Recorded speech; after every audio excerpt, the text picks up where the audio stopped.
online and on DAB. Talk Radio. For those about to talk, we salute you. Talk Radio. Well, we'll see what happens tonight, shall we? 0844 499 1000. Who's going to be the first cab off the rank, the first caller? Can you beat Caddick? That's the question on everyone's lips. 0844 499 1000. My name's Iain Lee. This is Talk Radio. This is the news. Late night, Iain Lee on Talk Radio. We have ways of making you talk.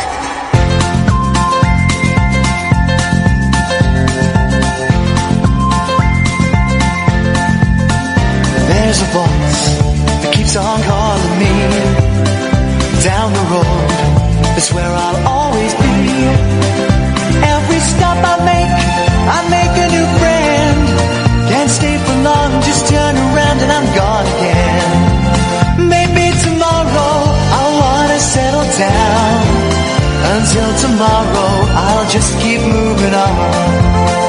Down this road that never seems to end. When new adventure lies just around the bend.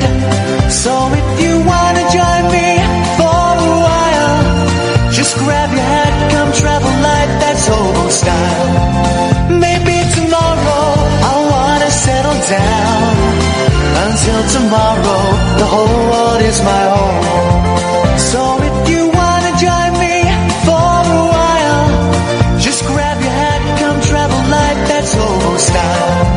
Maybe tomorrow I'll wanna settle down. Until tomorrow I'll just keep moving on.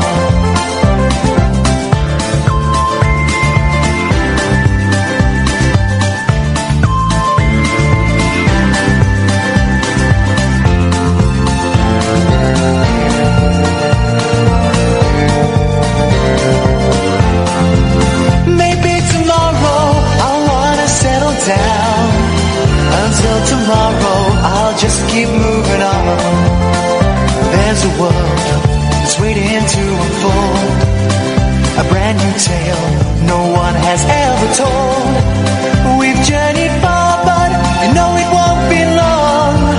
We're almost there and we paid our fare with a hobo song. Maybe tomorrow, I'll wanna settle down. Until tomorrow, I'll just keep moving on. So if you wanna join me for a while, just grab your hat, come travel light, that's old style. Maybe tomorrow I'll find what I call home. Until tomorrow, you know I'm free to roam. Well, you didn't rise to the challenge. Good evening, caller number one. It's you. There was no other competition. No other competition at all. It was just you. It was just you, Alan. All right. I think people have realised that, well, they can beat you. They beat you many, many times this week, but beating you is not as important as having a life. I think that's what they've got. Okay. Hey, guess what? What? I'm in a really crappy mood tonight. Oh, dear. Oh, dear. What happened? Well, life just got on top of me. Do you know what I mean? Life just got on top of me, and I was in the kitchen. Because of what happened with your mum and all that? No. She's fine now. She's back home. That's good. They fixed her. Yeah. No, it turns out life is quite hard work, isn't it, Alan? I don't know, maybe you've not encountered that. Life is hard work, and it sucks for the most part. For the most part, it sucks. And I was in the kitchen, right, I've spent 45 minutes trying to get the bloody Wi-Fi in this building to work, right? 45 minutes of my life when I could have been watching, you know, a documentary on YouTube about VIP paedophiles, right? Yeah. And, Alan, is that your mum? Yeah. Have you got to go? I can talk while I'm doing that. Hold on. What are you doing? I've got to get her feet in bed. Got to get a what? Got to get her feet in. Her feet in bed. Oh, good. Well, there's a good lad. Well done, you.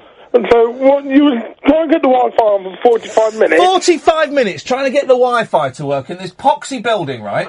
That I lovingly call job. Yeah. And so I got it to work on the computer eventually, and then I finally got it to work on the phone, but I have no idea why it works on the phone, why it wouldn't work on the phone, then it did, and then I couldn't get, so by the time I got it to work on my phone, suddenly it's 9:30. Right. And you got to prepare for the show. Then I got to prepare for the show, and I'm going through the papers. There's nothing in the papers, right? Bit of a slow news day. Slow news day. And then I go into the kitchen, right, to fill my water bottle up, which I've left out there. I'll get it in a second. Fill my water bottle up. And, I'm taking these tablets, Alan, right, and they are making my farts really smell. Oh dear. That's not why I'm angry. If anything, that's amusing. But it means honestly, I'm not told you this, have I, Kath? These new pills I'm on, they really make them, literally passing air through poo. To the point where, when the boys don't want to get in my car anymore. Oh no. Why would you make a side effect of an antidepressant that your farts really, really stink? Why would you do that? Why would you make that a thing? I tell you why they make that a thing. Because the big chemical companies, Alan, the big pharmaceuticals, I'm sure if I went to my doctor and said, right, these pills you give me, they make my farts really stink. They say, well then you need these new tablets that will make your farts smell of, roses, right? So then you have those tablets. And by the way, can I say, I hate saying the word fart. It's one of those words. Fart. Stinky. Yeah, well, and okay, this is what we're gonna do tonight. I've got it. Thank you, Alan. Words that you hate saying, right? 444991000. We call you back. Here are two words I hate saying, right? Fart, and well, the next word is rude, but it's not rude as well. So I don't. If I say it in the non-rude sense, right? But you imagine I'm saying it in the rude sense, then you'll know another word that I hate. Can I get away with that, Kath? Can I do that? Pussy. Kitten. Yeah, thank you. I hate that word. It makes me so uncomfortable. I hate it. So, pussy and fart. Two words I hate. Any words you hate saying, Alan, that genuinely cause you embarrassment? People hate me saying the word sorry all the time. Do you say sorry all the time? Whenever I do anything wrong, I'm always saying sorry. Well, there's nothing wrong with saying sorry. Sorry. But people say I don't mean it when I say it. Sorry. Is that all that you can say? When I do something wrong. Words don't come easily, like, I love you, but you can say baby. Yeah, or babe. Can I hold you tonight? Yeah. Baby, if I told you the right words at the right time, you'll be mine. Thank you very much indeed, ladies and gentlemen. Yes, and we'll be releasing an album of Tracy Chapman classics later on. I thought that was Boyzone. Yeah, Chapman wrote it. But Boyzone did the cover. Boyzone did a cover. Diamond did a cover. Everybody done a cover. I think I buy another topic. And that's going to be the name of our album, Alan. Everyone done a cover. What's the topic? You're not going to number one. Covers? Yeah. And words, but so people hate you saying sorry. That's their problem, man. What words do you hate saying? I can think of one, but it's a bit like you with a kitten. If I say it in a non-rude way, you'll probably think it's a rude way. Yeah, okay. The male chicken. Cock. Yeah. Yeah. And isn't it funny, right? Isn't it funny that if we were talking about chickens, male roosters, we could say cock. If we were talking about penises, we couldn't say that word. And likewise, if we're talking about cats, if we're talking about cats, I can say pussy. If we're talking about vaginas, I can't say that word. I wonder if Hopkins can get away with that. Well, is she still broadcasting? Gosh, I hope not. So anyway, I was in the kitchen and suddenly I was just hit with the weight of life. Life just hit me like a ton of lead. Yeah. And I almost burst into tears in the kitchen filling my water bottle. Oh, no. No. And then I've come into the studio. The studio, for me, Alan, right, there's 0844 499 1000, by the way. We call you back? We call you back. Bill's on the line. We'll get to, well, let's bring Bill up. Evening, Bill. Hip, hip, hip, hip. Hip, what? Hip, hip, hip, Bill. Hang on a second. Whoa, stop, Bill. First of all, are you on speakerphone? No, you're not on speakerphone. Right. How many hips did you do then? Hip, hip, hip, hip. What the hell is that? What, are you speaking Chinese or something? I don't understand what you're saying.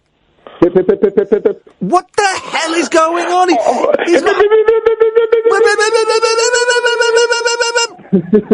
What the hell are you saying? Speak English, Bill. Hello? No. Hi. No! What? Hip, hip, hip. Hip, hip, hip. Hip, Say it, Bill. hip, hip, hip, hip, hip. Thank you. That's it. There was I don't know what you're saying. And I then think I know why Bill's acting like that, Ian. Ganja. No, there's been a challenge on talk radio listeners to see who can do the fastest many hip, hip, hips. The fastest, Hip, hip, hip, hip, hip. the fastest hip in the West. And right, the Studio Boys is my my palette. Do you know what a palette is, Alan? It's the paint, it's the camp, it's the mixing tool for all the paints of life. Exactly right. And this is my toolbox, my paint box, my palette. Like I just said, why was I adding other things, right? And all I have in here, normally, in other places I've worked, I've had complete control of the studio. All of the microphones, the adverts, the music, everything, right? Yeah. All I've got here is my trusty Macintosh laptop, which is plugged in by a jack lead, right? Yeah. And 4 faders. One for the output in the studio, one that does nothing and maybe one day will control the volume of my computer, and 2 that control the phone lines. Guess what's happened? What happened? Those 4 faders don't work. So who's controlling the desk? Well, Id is controlling the desk. So, Bill, please, Bill, you're just doing the hip hips again. Why are you doing the hip hips again? I don't know. Could you, what? Right, hang on a minute, let's get to the nub of this, Bill. Why is your phone you are on speakerphone? No. Well, it is. The other phone I was calling you from was a landline, but I'm not at that address at the moment. Right, have you got a exactly, Alan, that's how I feel. Have you got, Bill, a landline at the address you're at the moment? I can have a look. Go and have a look, go on. Shall I have a look? Yeah, go on. Right, there's a reception upstairs. Hang on. Oh, the dog's following me.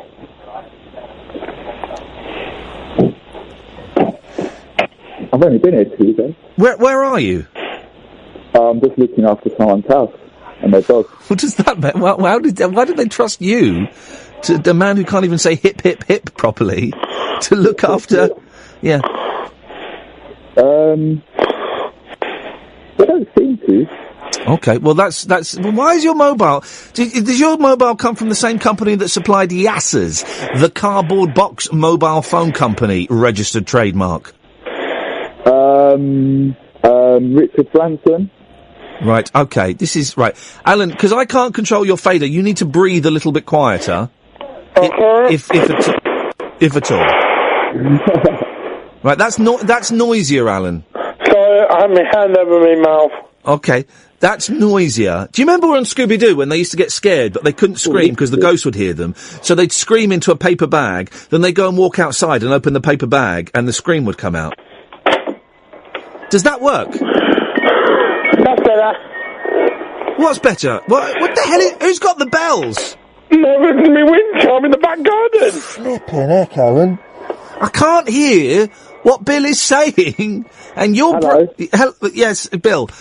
Right, what we're going to do is we're going to take a break, right? Yeah. And then we'll come back and we'll try again, yes? Yeah. Bill? Yeah, I can hear you. You're breaking up a bit. Oh, goodness sakes. 0844. Sorry? Sorry? No, Bill, you're on the radio now.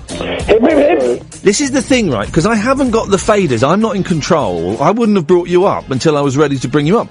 I'm not in control of when you guys are audible, because for some reason the desk here. What are we? 3 weeks into the talk radio? We must be 2 or 3 weeks now. We've been going for. The desk has broken. Is it 10 weeks?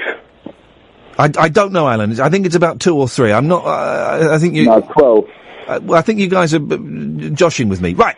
So, Alan, what have you got for us? I was wondering. I was thinking to see the first call asking for the topic. You got that. You've got that. Well, the topics are cover songs and words you don't like saying. And also, it's good to hear the Little Hobo, because I now know who played the dog in the Little Hobo. London. Yeah, the greatest city in the world. What? No, it's not.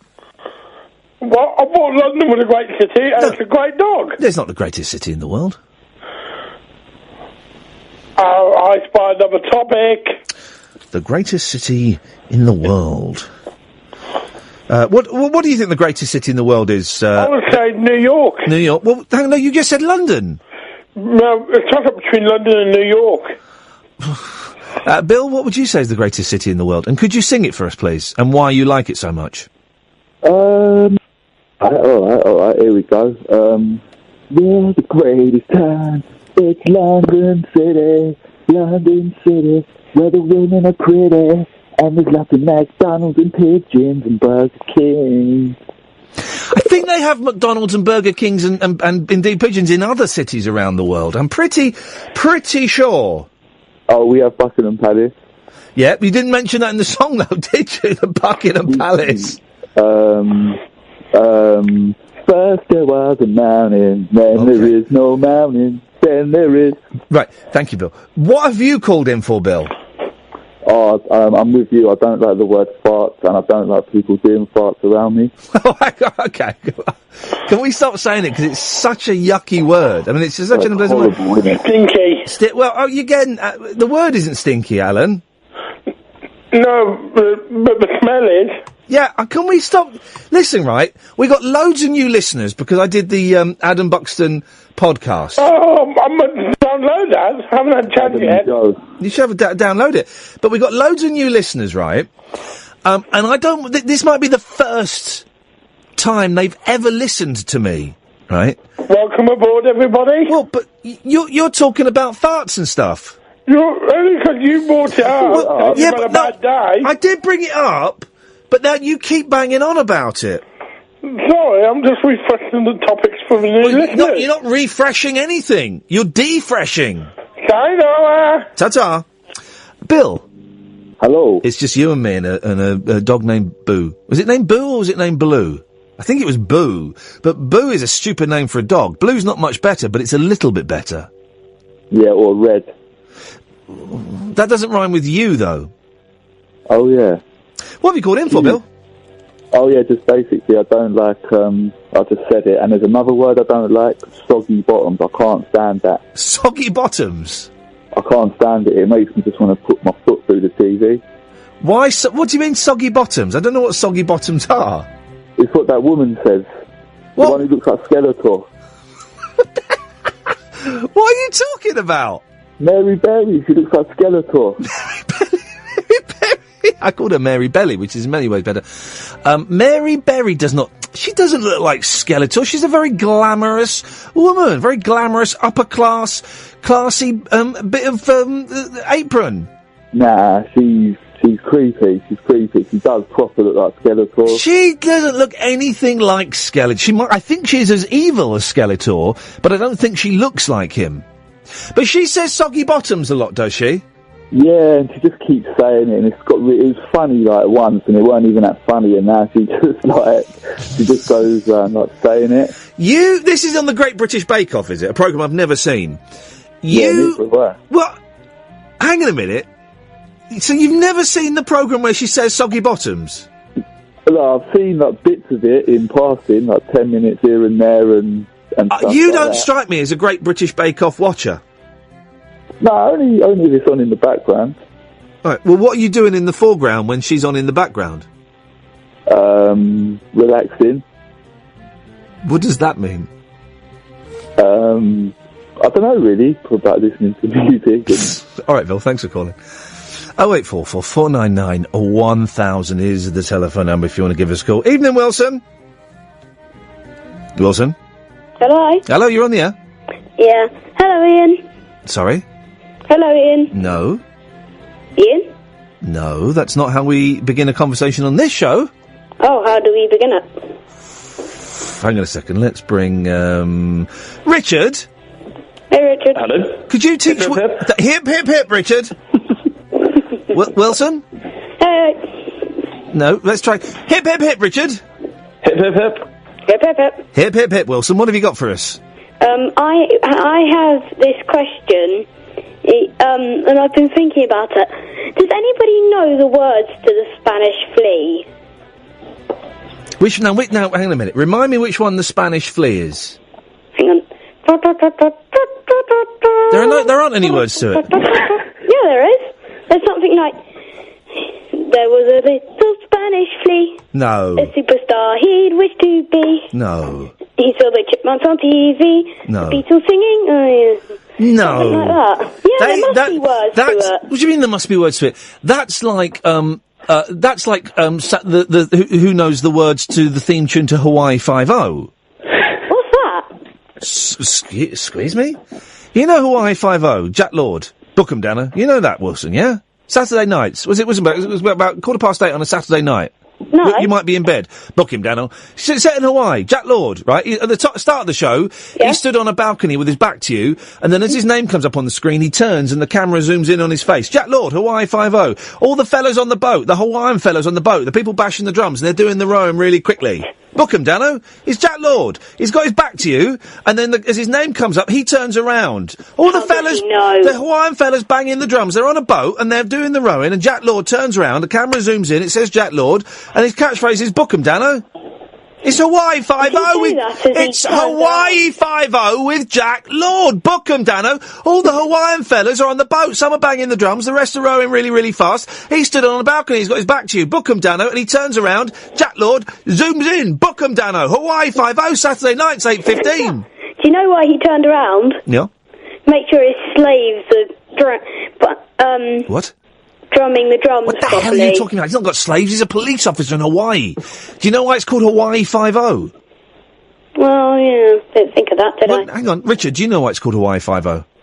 Because 5-0 is slang for the police, but I don't know which came first now. No, I've said that. That's a ridiculous thing to say. Is incorrect data. Incorrect data. I thought it was Hawaii 5-0 because Hawaii is the 50th state of the United States. Mm-hmm. Well, I was thinking, What? What? Hang on, Wilson. I'm about to fall out with Richard here. Sorry? Yeah. It wasn't the last one to be added, was it? Well... How do you order the states by number? Michael Barrymore, before his troubles, did a brilliant act where he would recite all of the 50 states of America in alphabetical order. Oh, that would be great. It was good. Just sit there listening. How long was it? Like 15 minutes? Hang on a second. I'll tell you what I do. There's only one way to find out if Hawaii is the 50th state, is we find Michael Barrymore doing the states thing. That's what we do. Yeah. I've got some great Barrymore gossip. Completely safe. Well, I don't know if it is Michael. Why can I never spell Michael? Michael. Michael Barrymore. You can't use self-service checkout machines. Hang on, here we go. Michael Barrymore states. Yep, here we go. Everyone quiet. Oh, that's an hour long. Oh, God. Well, it's not like... That's my free the whole show, Ian, not the beginning of a Michael show. Barrymore states song. Here we go. Here we go. Oh, hang on. This is it. Is this it? Hang on, have a listen to this. Hang on a second. Let's have a listen. Hang on a minute. Here we go. This isn't it, is it? Hang on. Yep.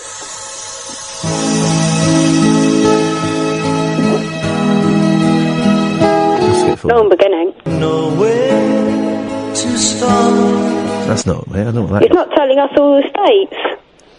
He's saying nowhere. All right, Wilson. All right, you're just the right age to get a slap. Now, what have you got for us, Wilson? Well, for the past... What have been... Oh, no, there aren't any lyrics to the Spanish Flea. Someone made them up retrospectively. There must be. Well, no, there must... Well, hang on a minute. Hang on a minute. Wilson, shut up. What do you mean there must be? There doesn't necessarily have to be. Well, no, just go on YouTube. No. Why? Because I'm trying to find Michael Barrymore singing the 50 States of America. Well, you need to try and find that, Ian. Okay, thanks very much indeed. Richard! Hello. Do you know the song? Do you know the song I'm talking about? I have no idea what you're talking about, I'm sorry. Can someone... If you are going on that order, then Hawaii wouldn't be the last one, because, they're the state alphabetically after that. Right, can someone send me the link to Michael Barrymore singing the United States of America, please, for crying out loud? At Iain Lee, if you'd be so kind.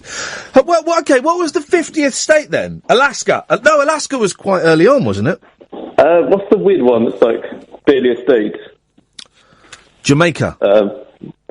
It does have something to do with America, but they can't vote or anything.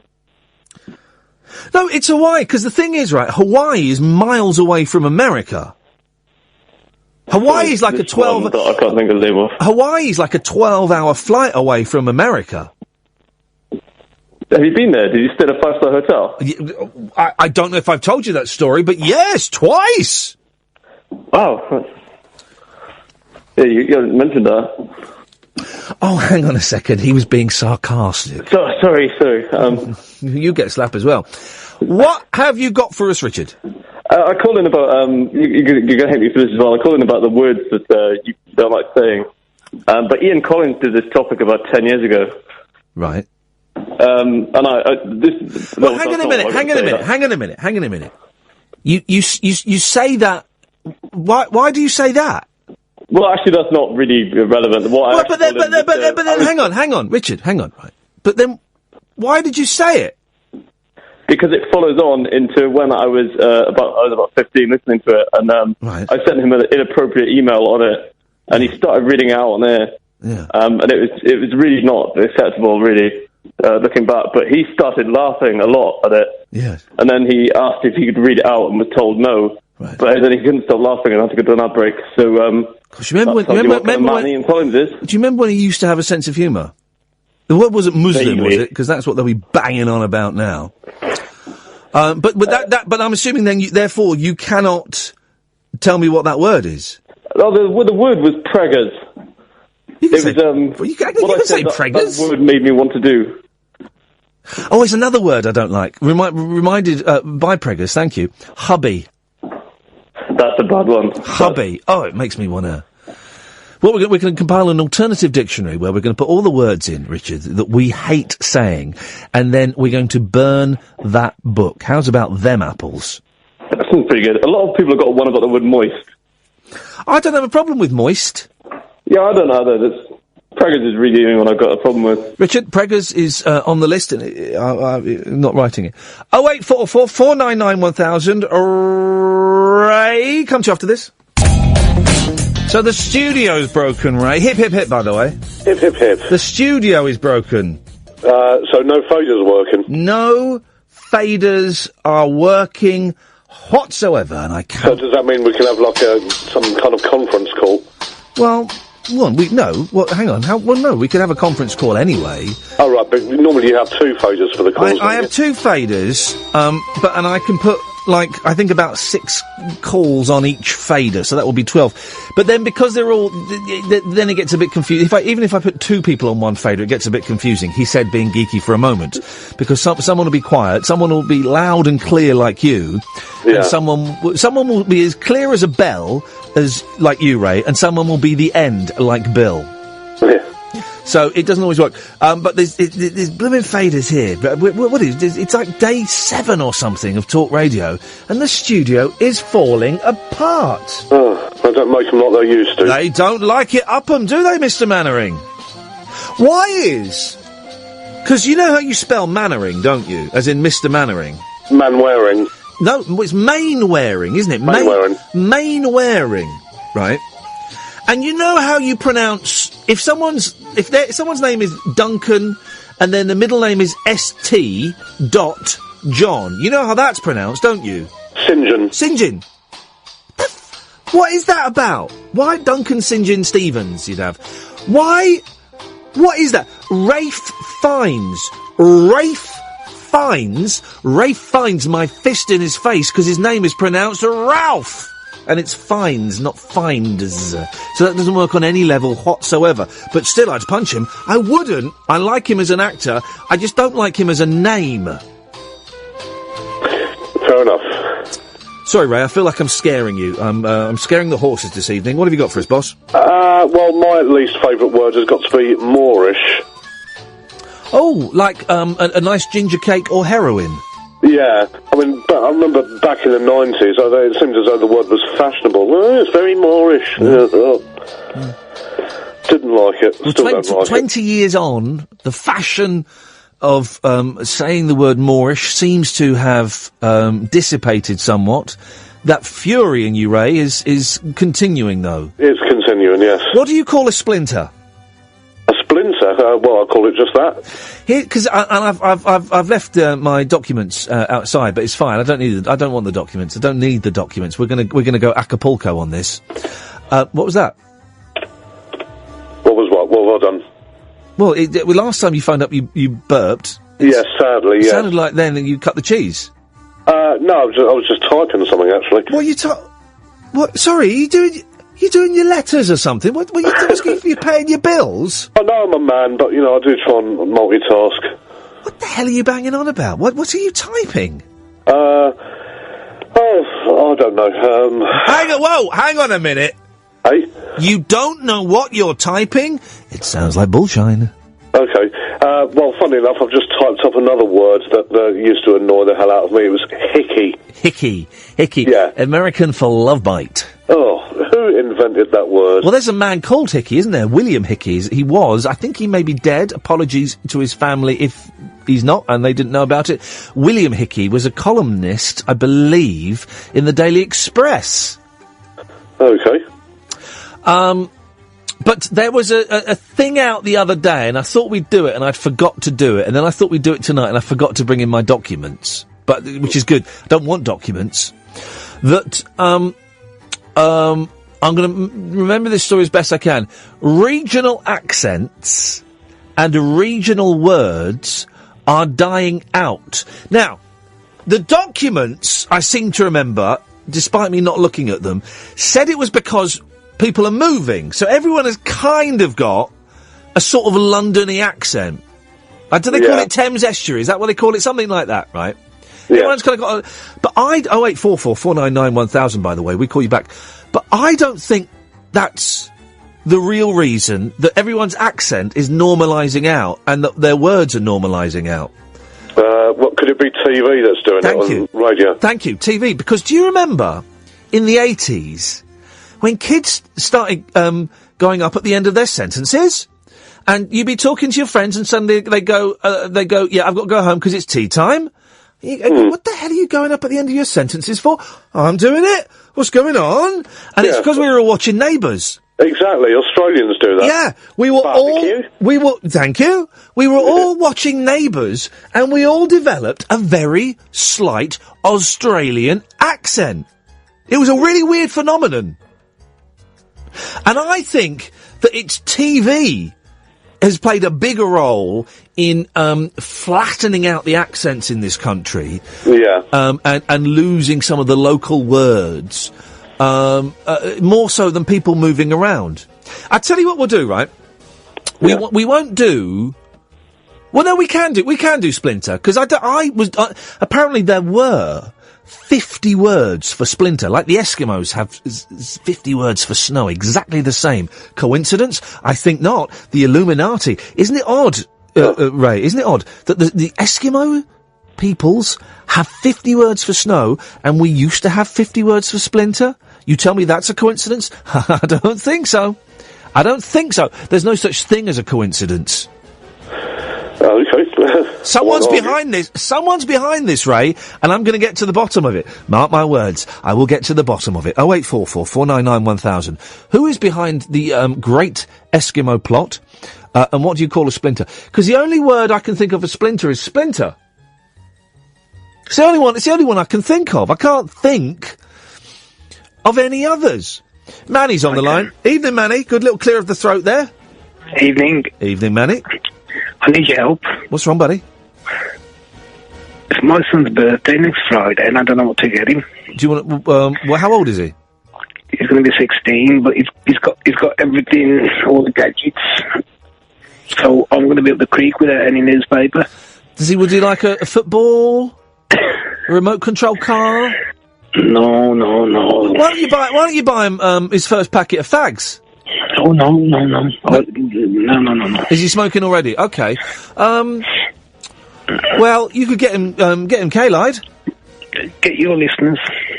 What, you want to give my listeners as a birthday present to your 16-year-old son? Are you insane? We can't do that. Get your listeners to think of something for me, please. Hang on a second. Daryl? Hello? What can Manny get his 16-year-old son for his birthday next week? Can you repeat that, please? Manny, would you like to ask him? Pardon? Oh, what the heck? Both of you, clean your ears out. What can I get my son for his 16th birthday? Daryl?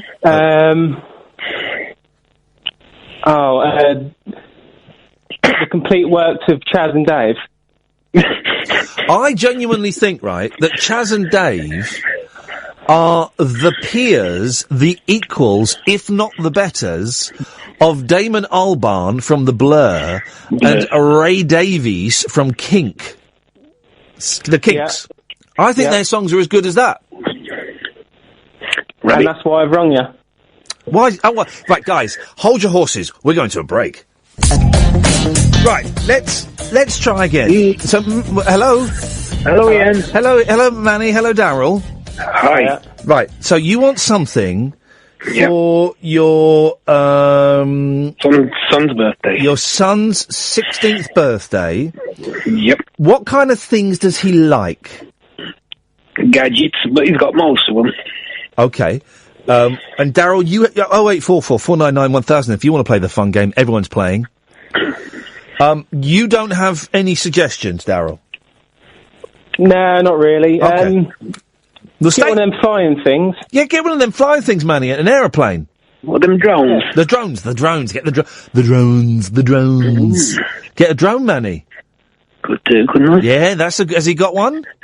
No. Yeah, then that is, has he, are there, do you have a back garden? Oh, yeah. Does your next door neighbour have a back garden? We have got no next door neighbour. You've got no next door neighbour? No. Oh, well, then I wouldn't bother then, because it's only worth doing if you can spy on them. Oh. I've got a person behind. You've got a person behind? Well, then get one and spy on them. That's a bold idea, Daryl. Yeah, that's brilliant, yeah, I like that. That's a good idea. Actually, that is a brilliant idea, isn't it? Here are some words from Aid that make him feel uncomfortable. Colostomy bag, pork scratchings, breasts, battered sausage, and chocolate starfish. Hey, I've got another word for you for splinter. Oh, yeah, go on. Shelt. A shelt? That's what we call it in Punjabi. In Punjabi? Well, I'm trying one English regions. Listen, mate, I'm not a racist, but... coming over here with your shelts and all that. Hey, I was born here. Ektoti chapanche sadat no das. Gushina. Yeah, it was a good one, wasn't it? Huh? Did a lot of Gushina in. Well, no, hang on. All I know are swear words and numbers. Oh. And I know kabuta. Kabuta, Gushina is another word for sex. Oh. Well, you could have, what's the word? Gushina. We could have, Kabuta Gushina. Kabuta Gushina. Yeah, plenty of Gushina tonight. Yeah, okay, alright, mate, calm down. Okay. Another thing, you know, Goldstein, he's been moonlighting, hasn't he? Well, I don't know who you're talking about. Yeah. Okay, here's a word. Dabbar. Dabbar. That means big fat man. No, it doesn't. It means box, doesn't it? You're about dabba. Dabba. Oh, so hang on. Dabba is box and dabbar is big fat man. Wow. Yeah. I've been saying it wrong. All right, muchi ungli. What? Muchi ungli. Ungli means finger. Yeah, and muchi is fish. Yeah, fish fingers. There we go. There you go. See? I remember you singing in. You were singing Punjab. You were singing to the house. It was Hindi. Yeah, I got a beautiful voice. If only I had. If you insist. Go on. Perdesi janana hai, mujhe chole ke. And do you know how to make that filthy with just one syllable? Go on. I'm going to do a filthy joke now, so please. Perdesi janana hai, mujhe chode ke. You like that, didn't you? A little bit naughty, wasn't it? You're very naughty, aren't you? Very naughty. Good night, Manny. Ta-ta. Very naughty. Are you allowed to swear in foreign languages? In that case, onwards and upwards. Daryl! Hi, mate. Hey, man. Hip, hip, hip. Hip, hip, hip, Daryl. Hip, hip, hip. Yeah, you was on about cover versions, weren't you? Oh, yeah. I don't quite remember what the phone-in was, but why the hell not? Yeah, only just got it about an hour ago. Well, an hour ago. Yeah. Chad and Dave with Lonnie Donegan singing You Won't See Me. The Beatles song? Yeah. You are joking. Hang on a minute. It's cracking. I only discovered about an hour ago. Oh, how did you stumble across YouTube. that? Is it, where am I going to find it then? I can play you if you want. Hang on a minute. There is something with Chaz and Dave and Lonnie Donegan. What's this? That's the the Christmas show down. Oh, flipping it. You're a bit obsessed, aren't you? Oh, I love Chad and Dale. I like you both. Jonathan Ross is in the audience on that. All right. Is it on our... let me have a... All right, you play it to us then. Go on. Okay, let me just turn the volume up.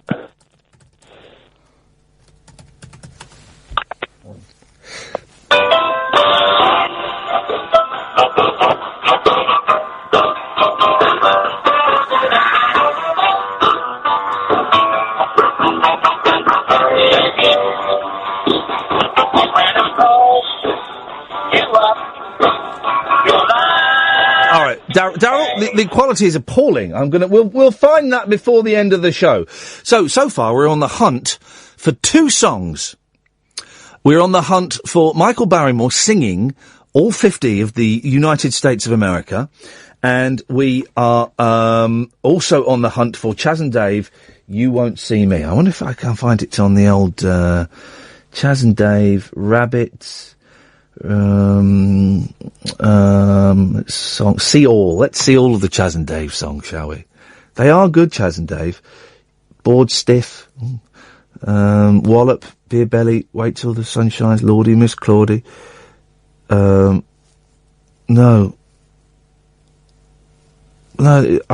oh, dearie me. All right, well, we'll see if we can find it. 0844 499 1000 is the telephone number if you want to give us a call. You can also, what do we call? Oh, yeah. We're trying to find the best city in the world. I know what the answer is. I've been there. It's not London. London's all right. Why have we got 569 viewers on Periscope? What the hell is it? Because I'm in a crappy mood. London's all right, but it's not the best city in the world by a long... I don't think it's even the best city in this country, is it? No, I don't think it is. But London, I find... Now I don't live in London. I lived in London for years, right? And now I don't live in London. I come in like... I come here. I drive in every night to get here, obviously. But sometimes I go into the centre of London to... do voiceovers and bits and pieces like that. And it's just horrible. It's just a horrible, horrible place. It's claustrophobic and it's unpleasant and... Oh, no, I don't like it at all. So London isn't the best city in the world by a long stretch of the image. 0844 499 1000. We'll call you back. We're looking for the oddest covers. Chaz and Dave and Lonnie Donegan covering the Beatles. Well, there's a kind of a symmetry in that because the Beatles, when they first started, ripped off Chaz and Dave. No, hang on a minute. The Beatles, when they first started, ripped off Lonnie Donegan. They were like a skiffle group, weren't they? What were they called? The Quarrymen. Then the Silver Beatles. Then the Beatles. And then, dear listener, the rest is rock and roll history. And words that make you very uncomfortable. I hate the word fart. I've always hated it. I just think it's such an unpleasant word, right? And the word pussy. Oh, God. And do you know what really annoys me? I always think less of people. There are 2 things. This is another thing. Things that make you think less of people, right? And by the way, Periscopers, we're nearly at 600. You can call in if you want. We'll call you back. 0844 499 1000. There are 2... If I hear people saying these 2 things, I instantly think less of them, right? And the last series of the 11 o'clock show that I walked out on, the producer said one of these at a meeting really early on, and it went ding, ding, ding, ding, ding in my head, and I should have gone, no, I'm not doing this, mate. When people say things are pants, oh, I hate it. I hate it. Oh, it's so pants. Oh, no, I hate that. It's an awful word. And I forgot what the other one is. There's, what was it? There's pants. Oh, I can't think what it was. 0844 499 1000 is the telephone number if you want to give us a call. You're more than welcome to. Otherwise, it's just a rapidly aging man trying to think of the other thing that people... Oh, what was it? Oh, I just had it. Can't think. Never mind, don't matter. We'll get there in the end. Here's another thing I wanted to mention this evening.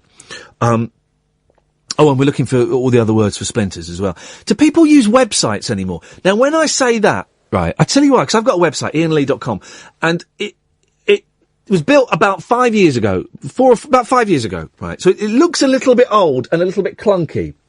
612 viewers on Periscope. There's nothing to see. You might as well go. If you want to watch it, periscope.tv/Iain Lee. So I've got this website, right, and in my head, I update it regularly. You know, kind of, that's how I view it. And then someone sent me a message today on Twitter saying, do you still use IainLee.com? And I replied, yeah, of course. Why? And he said, well, because it's not been updated since August of last year. I mean, what's that? Like 6 months or something like that? That's an insane amount of time. And it got me thinking, that website's really old and very clunky. It's a WordPress website. Very old and very clunky. Maybe I should spend a few quid and get a new one built. But then when you want to, if you want to spend a few quid, you're looking at like 1,500 quid. I think that's what I paid for that. Something a bit less than that, actually. 1,500 quid to get it done.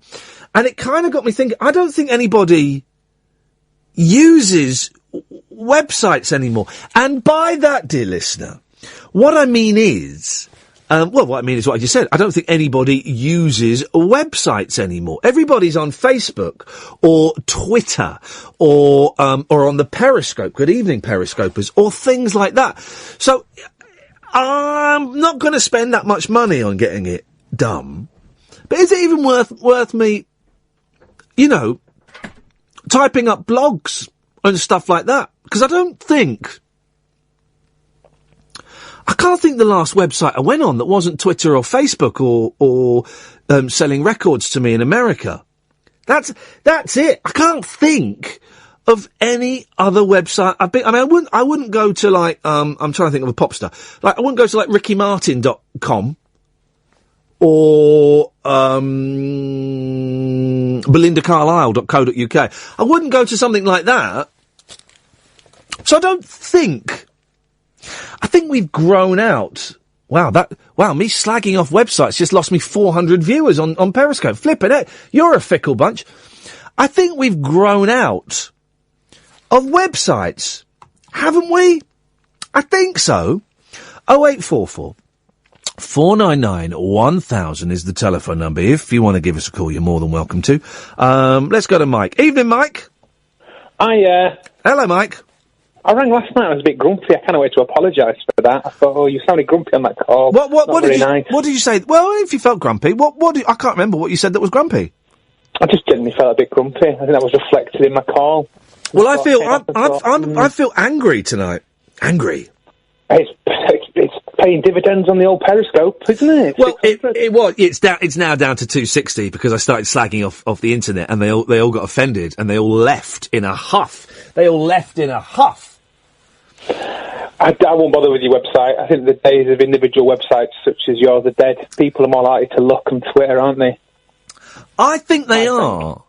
But then I wrote a blog on there last year, right, and it got 30,000 hits. 30,000 hits in like a week. That's quite a lot, isn't it? But do you ever do that thing on Twitter where you look at how your tweets interact with people? No. Because the other week it's on this. No, the other day. I mean, I've got a couple hundred followers. I have 14,000 interactions on Twitter. But what does that mean, though? That doesn't mean anything, does it? It means 14,000 people have clicked onto your Twitter. As I understand it, it means 14,000 people. No. That's what I thought. I don't know. 14,000 people have clicked on your Twitter page. No, on that tweet, I think 14,000 people have... No. I don't know how... Do you know what? I'm not 100% I don't think it means that. I think it means... Was it retweeted a few times? It was like an analysis. Was it analysis of the week or the month? It might have been an analysis for the month. But the tweet... Okay, well, in that case, did you have some tweets that were retweeted? A few. Right, well, then that probably means, then, that it had a potential audience of 14,000 people. I'm going to look into it. I felt that pleased. I thought, oh, wow, I've been attracted for... Because in modern society, we all have a desperate urge to be heard, don't we? And I was quite impressed with that. We do have a desperate urge to be heard. And I mean, my urge is satiated somewhat by being on the radio. Although when our figures come out in August, I think we're all in for a little bit of a bumpy ride. But, it's satisfied that, but it is, it still doesn't scratch that itch. Well, you need to do, you got 30,000 hits off your blog, there's the answer. But it was only one. Normally they get like 200 or 300, and this one just kind of caught the wind. I read that blog. Was that about being, when you went were unwell. I tried to find a polite way for a breakdown there. Yeah. Well, that wasn't the breakdown. That was me being depressed. Yeah. That was the one. No, I read that. That was a good blog, actually. And then things went weird, right? Then I got invited to go on the Jeremy Vine show to talk about depression. I went, no. And the next day I got an email from, who was that used to be the Nick Clegg? Nick Clegg's office invited me to a talk he was giving about mental health. Oh. I didn't go. I could tell you a story about Nick Clegg, but I couldn't tell you on the radio. Oh, is it libelous? It's about Twitter. No, it's not, because libelous is if it's not true, isn't it? I tell you what, I'm going to pass you back to Kath. And could you tell her? She'll tell me during the news. I can do. Well, you sound hesitant. Well, it's not that. I don't know if I've bigged it up too much now, but it's one of those little stories. Did he kick off on Twitter? Did he kick off on Twitter? No. Did he post a picture? Twitter. Did he post a picture of his balls? No. Okay, that was just Iain Botham then, right? Talk Radio. He could have told that story on the air. Not a problem with that at all. This is Iain Lee. This is Talk Radio. So, obscure cover versions, words that you hate saying, the best city in the world, what can Manny get his 16-year-old son for his birthday, and anything else you want as well. Oh, and do people still use websites? Now is an excellent time to call 0844 499 1000. Simon, come to you after the news. Late night, Iain Lee on Talk Radio. We have ways of making you talk.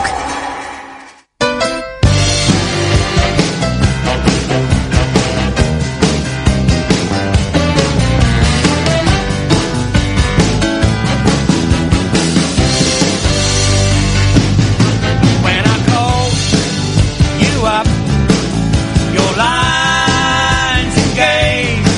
I have had enough, so accurate. We have lost the time was so hard to find. I will lose my mind if you won't see me. You won't see me. I don't know why you should wanna hide, but it can't get through my hands inside. I want to stay. I don't have much to say, but I'll get turned away, and you won't see me. You won't see me. You won't see me. Time after time, you refuse to even listen. I wouldn't mind if I knew what I was missing. Though the days of you, they're filled with tears. And since I lost you, it feels like years. Yes, it seems so long, girl. You've been gone, and I just can't go on. If you won't see me, you won't see me. You won't see me. Time after time, you refuse to even listen. I wouldn't mind if I knew what I was missing. Though the days of you, they're filled with tears. And since I lost you, it feels like years. Yes, it seems so long, girl. You've been gone, and I just can't go on. If you won't see me, you won't see me. You won't see me.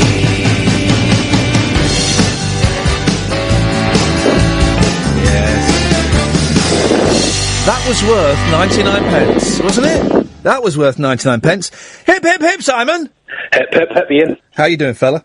Not bad, thank you. How are you? I'm in a really crappy mood. I've heard. Yeah! It worked well for the ratings for a couple of minutes.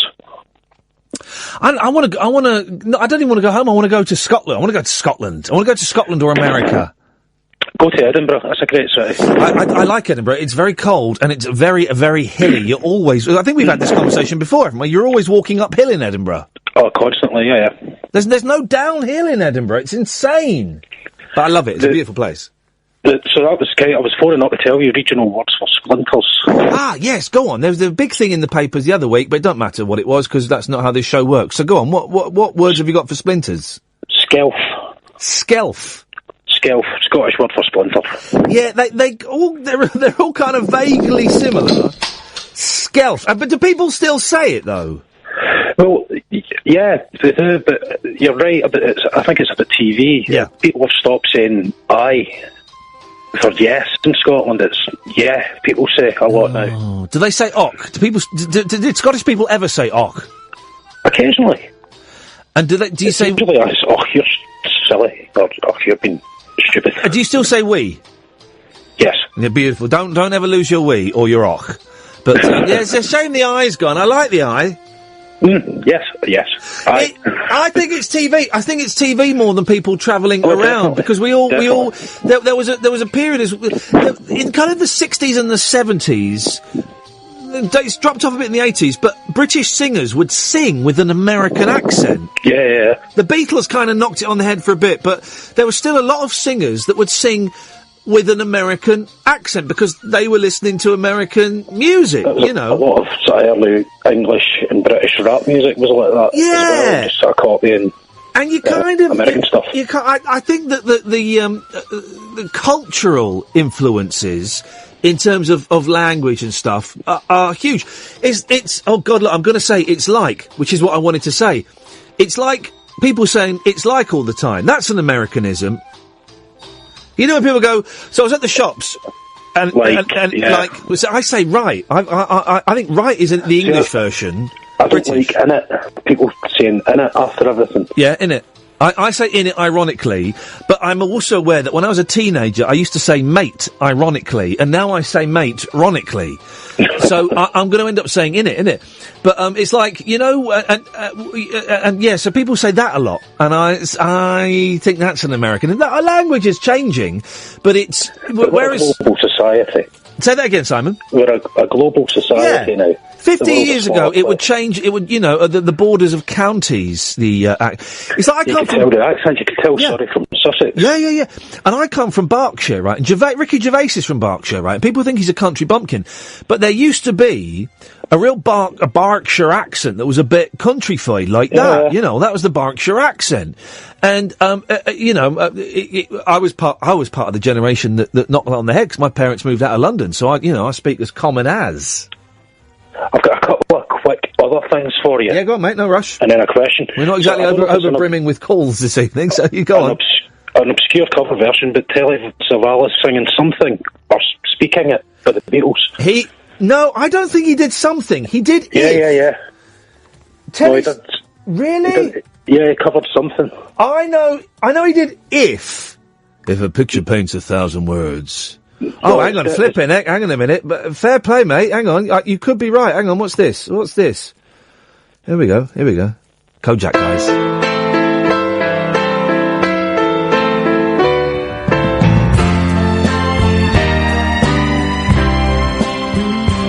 Here we go. Something, the way she moves. That's not bad. Attracts me like no other lover. Hey, mate, that's not bad. I'll give you that then. I love that. Yeah, go on. Well, obscure cover versions, I love them. Yeah, go on. American States, and you were looking for the Barrymore song. Well, there was a great Animaniacs one, which was the states and the state capitals. Right. Oh, God, no. Someone... Which, again, that'll be on YouTube somewhere. And the last thing I wanted to ask you about was, I've watched Triangle. I watched Chronos Homosexualis last night. Yes. So I require another time travel movie. Okay. Well, Triangle... Have you seen Triangle? Yeah, we did that the night before. Yeah. Okay, so Triangle's just arrived for me. Oh, there's one that... people are saying Diabolical on Netflix is good. I've not seen it, so I can't vouch for it. You've seen Primer, haven't you? Yeah. I'm going to try Diabolical. Probably not tomorrow because I've got the kids, but people are suggesting Diabolical. I shall have a look for it. Yeah, have a look. It's on Netflix. Let me know how you get on. Lovely. Thank you, mate. Cheers, mate. Ta-ta. Bye-bye. 0844 499 1000 is the telephone number if you want to give us a call. I'm reminded of this. We're doing obscure cover versions. Hang on a second. Just bear with me. Bear with me. This will be on here. Here we go. See if you can. This is one of the biggest stars in the world. Oh no, hang on a minute. That's not it. That's not it. That's not what I was looking for at all. That's not what I was looking for. I know a great. I mean, Beatles covers. There's hundreds of them. What was the song he did? I'm trying to think of. Oh yeah, here we go. I mean, Beatles covers. There's hundreds of them. Right. This is brilliant. Listen to this. This is a treat. It's me, Mr. Mustard, right? But wait till you hear who's singing it. Wait till you hear. It's an obscure one from side 2 of Abbey Road, but 08444 1000, by the way. Okay. This is from one of the worst albums. Here we go.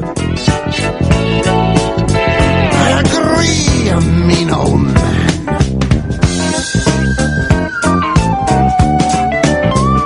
I think he sings. It's so long since I've... This is from the movie version of Sgt. Pepper's starring the Bee Gees, which is... I'm sure he sings in it more. Here we go. Maybe he doesn't. Maybe I filled in the blanks a bit. I think I might have filled in the blanks. That's a shame. It was that little bit was Frankie Howard. I remembered him doing the whole thing, but I must have got it wrong. Yes, Gatford. Oh. No. Yes. Hip, hip, hip. Hip, hip, hip. Hip, hip, hip. Talking of Beatles covers, I haven't heard it in a very long time, but I really like the Joe Cocker version of Gotta Get By With a Little Help From My Friends. That's not an obscure. That's not an obscure cover. No, it's not obscure, but I haven't heard it in such a long time. Hang on, look at this song again. Hang on. And now I'm watching the video footage, and it's Frankie Howard being goofed by some robots. But he doesn't sing. Really? Yeah. Oh, okay. Well, if you've never seen the Sgt. Pepper movie starring the Bee Gees, don't watch it because it really is. It's the really most. It stars the Bee Gees and Peter Frampton. And it's the weirdest film, but it's tedious. It's unwatchable. It's unwatchable. Okay, I've got the obscure one for you then. Lulu doing Man Who Sold the World by David Bowie. No, come on, mate. Come on, it's a good version. It's a rubbish song. It's not a good version. And C, it's not that obscure. We used to play that on BBC Three Counties, for crying out loud. Yeah, but no one was listening. That makes it fairly obscure, doesn't it? Sorry. You know. I'm not allowing either of those. They're not obscure cover versions. All right, well, then, let me try the other topic. I'm getting a little help from my friends. Obscure cover, but you chose the theme tune to the Wonder Years, mate. Yeah, when was that on? In, like, the 70s? Well, no, it was in the 90s, you twit. Only dogs can hear your voice now, and you've gone very high. Thank you very much indeed. Yeah, well, you know. So, can I try the other one then and try and get one on the list? Are you sure? Are you sure that you want to? Because, by the way, that whole Sgt. Pepper's movie is on YouTube. If you do want to watch it, but I cannot suggest that you watch it because it's flipping awful. Okay, so I'll come to the best city in the world in a minute because you're probably going to cut me off when I say it. So words, lol. Hang on a minute. You can't say lol. I'm sorry. Hang on. Button it. I'm trying to think of. Oh, here we go. This is what I was thinking. Here we go. Now, who is this singing? Right? Who is this singing? One of the biggest stars in the world. Right? Doing "I Am the Walrus" by the Beatles. Who's this? Oh, crikey! George Martin's doing the conducting. Okay. Well, I've got to wait till they start singing, obviously.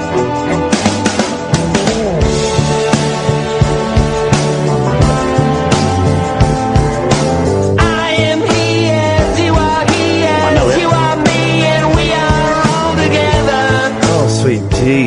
know it? Yeah, who is it? It's the drummer from The Who. Shut up, no. Hang on. It's one of the biggest acting stars in the world.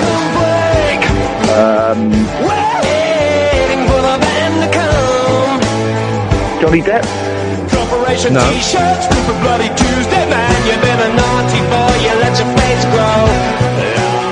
Oh. Is he English or putting on the English accent? He's an American. He's an American. 08444991000. Who the hell is that American? Gatford, I'm going to cut you off. Okay, well. There we go.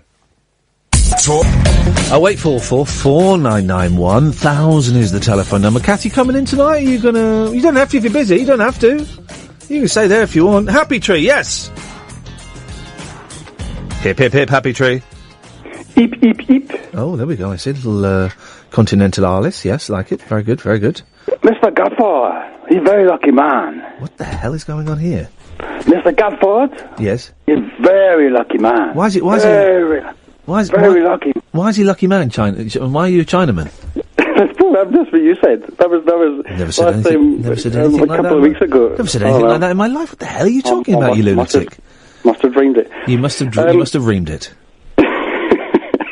I was phoning up, actually, you triggered a memory when you were talking about things that you said ironically, and then over the years they have become ronic. Yes. Yeah, so you say mate a lot. I mean, we used to go to ABC Guitars on the Farnham Road in Slough. All right, mate, got any strings, mate? But we were doing it because we were taking the mickey out of him because he used to say mate all the time. But now I say mate all the time. I have a similar thing with my dad and my uncle. Yeah. My dad at Christmas, in an effort to be enthusiastic and inclusive of when we were opening presents, when you would open a present, he would look and go, "Oh, you can use that." And my brother and I just took the pee for years, and now we find ourselves saying that. Oh, you can use that. Oh, can I? Oh, thank you. But what would you be using it for? Well, whatever the present is, he's trying. Oh, you use it for the purpose of the present. So if you got like a book, you could use that for reading of. Well, yeah, or a wrench or whatever, or a torch. When did you get a wrench? Hey, funny you should say that, because I need to get some torches, because we're going to go on a bat and an owl hunt on Saturday night. So, when do the kids go back to... Is there another bank holiday next Monday? Are they off next Monday? I don't think so. But no one tells me anything. No one tells me a single damn thing. So we might go Sunday night. I've got a feeling my kids go back Tuesday. There might be a teacher training. I'm not sure.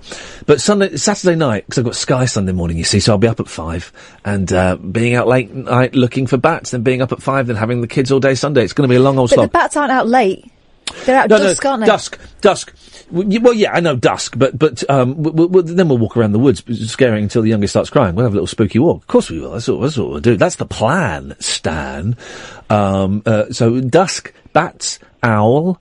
Have you ever seen an owl flying? Yes. Isn't it amazing? Yeah. There's in this park, this field where we're going to, woods, field, park, whatever. I saw an owl flying into a tree twice, and it blew my mind. And then when I was driving home about a month ago, what's wrong? Hello? Flying into a tree. Yes, they live in trees.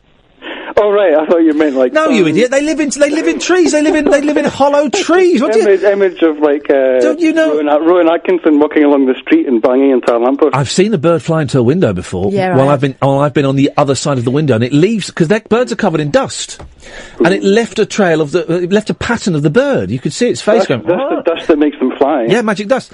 So, but then also a month ago, I saw a bird flying right in front of the car as I was driving home from here, and I thought, I'm blessed tonight. There's something magical about seeing an owl out in the wild, out in nature. It lives in it lives in a flipping tree. They live in hollow trees. Don't you know anything about owls? They live in hollows. Just give the image of it crashing to the ground. Imagine an image of you getting cut off. Let's go to Andrew. That was cruel, but they live in hollow trees. Yeah. They fly into trees because they live in trees. Yeah, we all know. Was that cruel? Was that too cruel? It's Happy Tree, be fine. Okay. Not so Happy Tree. Yes, Andrew. Hip, hip, hip. Hip, hip, hip, Andrew. Words that annoy me. Oh, was it Jim Carrey singing that song, by the way? Yes, well done. You've just won yourself £500,000. Yeah, Jim Carrey singing I Am the Walrus. £500,000 is on its way to you sharpish. Look forward to that. Enjoy. Thank you. What are you going to spend it on? Prostitutes. There we go. Fair play. We had a lot of people suggesting that that's what Manny gets for his sons. I didn't think it appropriate to mention it, but fair play, Andrew. I'll buy him one with no innings. Well, good lad. The thing is, right now, which part of it it's not illegal, is it? That's the thing. It's not illegal. There's one part of it is illegal, but the rest of it isn't illegal. It's illegal to solicit, isn't it? No. No, so who's the solicitor? The person paying for it or the person offering it? The person offering. That's not illegal. New laws in, didn't there? That's not illegal. I can't remember. It's illegal to have it's illegal to have a brothel. Right, but that's crazy because that's deemed as being more than one person. Yep, So two yep, girls yep, working yep, together yep. for safety aren't allowed. But it's not illegal it's not illegal to offer myself sexually for financial reward. Right. I think you check this out. I think if you gave me the money, giving me the money would be illegal for you, but doing it wouldn't be illegal. Right. So you'd have to give the money. I could leave it on the floor. Thank you very much. If you would, that would be great. Anyway, Andrew. Yeah, great. Yeah, great. Words that annoy me. Yeah. Ma'am. Oh yeah. It really winds me up. And when people say like babby and things. Well, for northern words. Well, no, because I'm from North. Yeah, I know. Do you think it grinds me? Do you think they're being deliberately northern? Yeah, some people are. Yeah, like, I know what you mean. Where's our babby Chardonnay? What? It just irritates life. It's your language, but this is the thing. No, but it's not. It is, though. Not really anymore. Stereotypical. Well, no. Not really anymore is the problem. That we are losing these, in many cases, wonderful, in the case of Northerners, hideous accents. Hey, careful.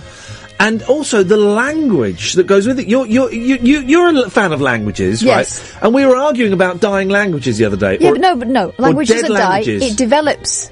All right, well then let's all start speaking Norman French then. Well, that's how it should have been. No. Let's let Welsh die out then. Let's stop teaching Welsh. No, I'm sure Welsh have appropriated new words. No. They say dogs have regional accents now. What?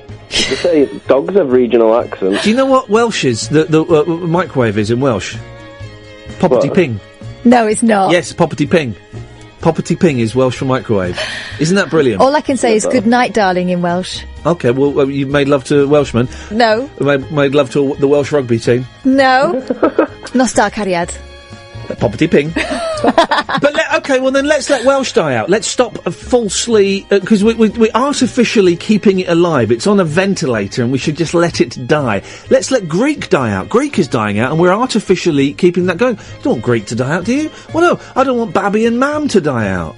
I don't want Skeff to die out. Yeah, no, but people shouldn't use it who don't, people shouldn't appropriate it. No, but people should. He's a northern fella. Yeah, he should say Babby and he should say Mam. What he's calling you there is a traitor, Andrew. How are you going to respond to that? Plastic southerner, mate. Well, wow. I mean, no, I'm not like I'm working class, but I just think that Mum sounds better. But on about Welsh, I remember I went to Wales in Year 7 with school, and I had, in this shop, I'm talking Welsh, and I went to my friend, why are they talking French? I didn't even know they had their own language. No, people don't, and they won't have in about 20 years' time. Good. According to Catherine, I never said that. I think they should keep it going. I think we should save the Greek language. I think we should give the Elgin marbles back. They're not even called the Elgin marbles. I can't remember what they're called. What are they actually Parthenon. called? No. Marbles. Oh, don't be so ridiculous. They're from the temple. They're not called the Parthenon marbles. They've got a name. Marbles. No. Is this your subliminal way of saying vote in? No, I'm not saying vote in or out because I'm not allowed to, and I wouldn't dare. And also because it's boring. It's really boring. Thank you to Miranda Sawyer, right? Who is she's a journalist, right? She's a writer, and we're going to get her on soon. She's written a brilliant book about midlife crises. Have you read it yet? I'm reading it. It's quite tough going. But do you know what? I'm finding it difficult because a lot of it's hitting home. Yeah. Oh, even though when I met her, bless her, she said I was too young. Out of time, right? I was reading it next to my mum after I'd been told she was dying, and it's it's about people dying and midlife. Anyway, why am I talking about her for crying out loud? Because she said a nice thing about us because we're not obsessed with the same stuff everyone else is talking about. Because she said, thank you, Catherine. Yeah, she said a nice thing about us because we're not obsessed with the same thing everyone else is talking about. God, it's like you're reading my mind. Is that I'm reading? Yeah. It's because we're not doing the EU. Flipping heck, man. LBC and 5 Live. I'm not listening to 5 Live. But I bet they are. Are you in? Are you out? Are you this? Are you that? Oh, bloody migrants. Oh, bloody this. Oh, bloody Polish. Oh, bloody boats. Oh, bloody immigrants. Oh, bloody... It's flipping. It's the most important decision of your life. No, it's not. Don't matter. Have you heard the LBC trail for it as well? Yeah, It's got, like, marching in it. Interesting, it's got marching when Johnson is speaking, not when the Remainers... I know. I've noticed all these subtle things, right? I'm not that bothered. I don't think it's... the next day, whatever happens, right, I'll go, oh, well, yeah, next. Onwards. Do you know what I mean, Andrew? 100% agree. And they'll be talking about that right now on LBC! Thank goodness we're not. No. So stop banging on about it, Andrew. What you got for us? Did we get to your point? Well, yeah, it was just about the annoying... Best city in the world, Andrew. Right. I don't really like cities full stop. Oh. Well, that's... You are a rumman. No, but it's like, I mean, even going into Leeds, have you been to Leeds, Kath? I have, yeah. I nearly went to university there. I thought it was a bit like Gotham City. I've been to Leeds. Everywhere, the ring roads and everything in the city. I like to be able to go somewhere where it's easy to drive. You can kind of see why, because that's where Sav was from, you can kind of see why he went that way, can't you? Because it's such a frustrating city to be in. Yeah, it was completely the city's fault that Jimmy did. I stayed in the hotel. I stayed in the hotel that he rested in. By rested, I mean when he was dead. Remember when Savile died? Yeah. And he was on display. Open. Was it an open casket? Yeah, because it was a show off. And loads of our women go. And do you remember? I remember we did this on Three Counties. Yeah. There was a big auction. I said auction. Big auction, right? Of all his stuff, and people paying like $5,000 for a tracksuit, or $2,000 for a cigar stub, and all of this stuff, right? And they're all going, yeah, we're great. And I remember doing that story and turning the mics down as we went to the news. And I think I buzzed through to you and I said, do you know what? I bet in about 6 months we're going to get some really juicy gossip. And then boom, the story broke. And all those people that spent all that money on the Jim will fix it chair, you wasted your money on a paedophile's chair. How does that make you feel? And the tracksuit that he didn't wear pants under. He didn't wear... you wasted your money on a paedophile's tracksuit. Well, I hope you're happy now. Hope you're happy now, Andrew. Yeah. Anyway, Leeds, it's all right. Yeah, it'll do. You know, we were banging on, 0844 499 1000, by the way. I'll tell you what we'll do for the last... I'll tell you what, we'll, straight to air from now on. But we'll do that for the last hour and a half of the show. We'll take calls straight to air. So, Catherine and Nid, relaxez-vous, s'il vous plaît. And we'll take calls straight to air. 7 pence a minute, plus access charge. More from mobiles. From some mobiles more. From some mobiles no more. I can't do all of the work for you guys, can I? But 0844 499 1000 is the telephone number. And for those of you who are new, you can call up and do anything you want. Carry on talking about the stuff that we're talking about or anything else that you want. We were talking yesterday about the monkey, weren't we, that got shot, the gorilla that got shot, right? Because, who's Mr. Jingleman? Disappointed you're slagging off LBC on your station. I guess jealousy is a wonderful thing. Hashtag radio. Hashtag not good radio from Mr. Jingleman. Well, hashtag bellend. Hashtag jog on. Do you know what I mean, Mr. Jingleman? You know, I mean, your 92 followers. I mean,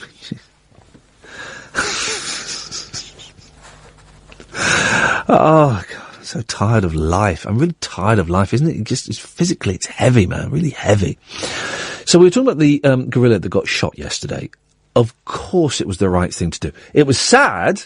It's really sad that a gorilla got shot. No. Let me rephrase that. I said it was really sad. I don't believe that. It was quite sad that a gorilla got shot, but brilliant that they saved a child, yeah? Brilliant that the child was obviously the most important thing was getting that kiddie out safely, and if it meant shooting it, brilliant. Well, there's a real hate campaign growing against the family, against the parents. I mean, there's a petition that I think has had almost 500,000 signatures saying the parents should be prosecuted. There's some dispute as to whether the dad was there or not. There are varying accounts. Some saying he was, some saying he wasn't. We just don't know. Page 15 of the Daily Express has got the has got the weirdest, most pointless headline I've ever seen in my life. By Mark Reynolds. I hope you're proud of yourself, Mr. Reynolds. Criminal past of shot gorilla boy's dad. What? Sorry? Criminal past of shot gorilla boy's dad. And what's that got to do with anything to do with the story? It was a 4-year-old boy, right? Was the 4-year-old boy a criminal? No. Right. So, what you're saying that, no, I get it. But, although this might be a thing. Yes, line 1. Hello. Hello, line 1. Who's this? It's Elliot. Hip, hip, hip. Hip, hip, hip, Elliot. Hip, hip, hip.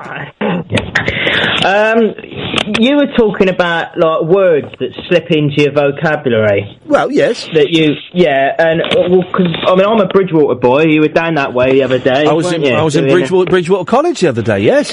What did you make of Bridgewater?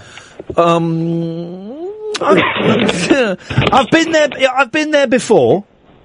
Yeah. And, the college is very nice.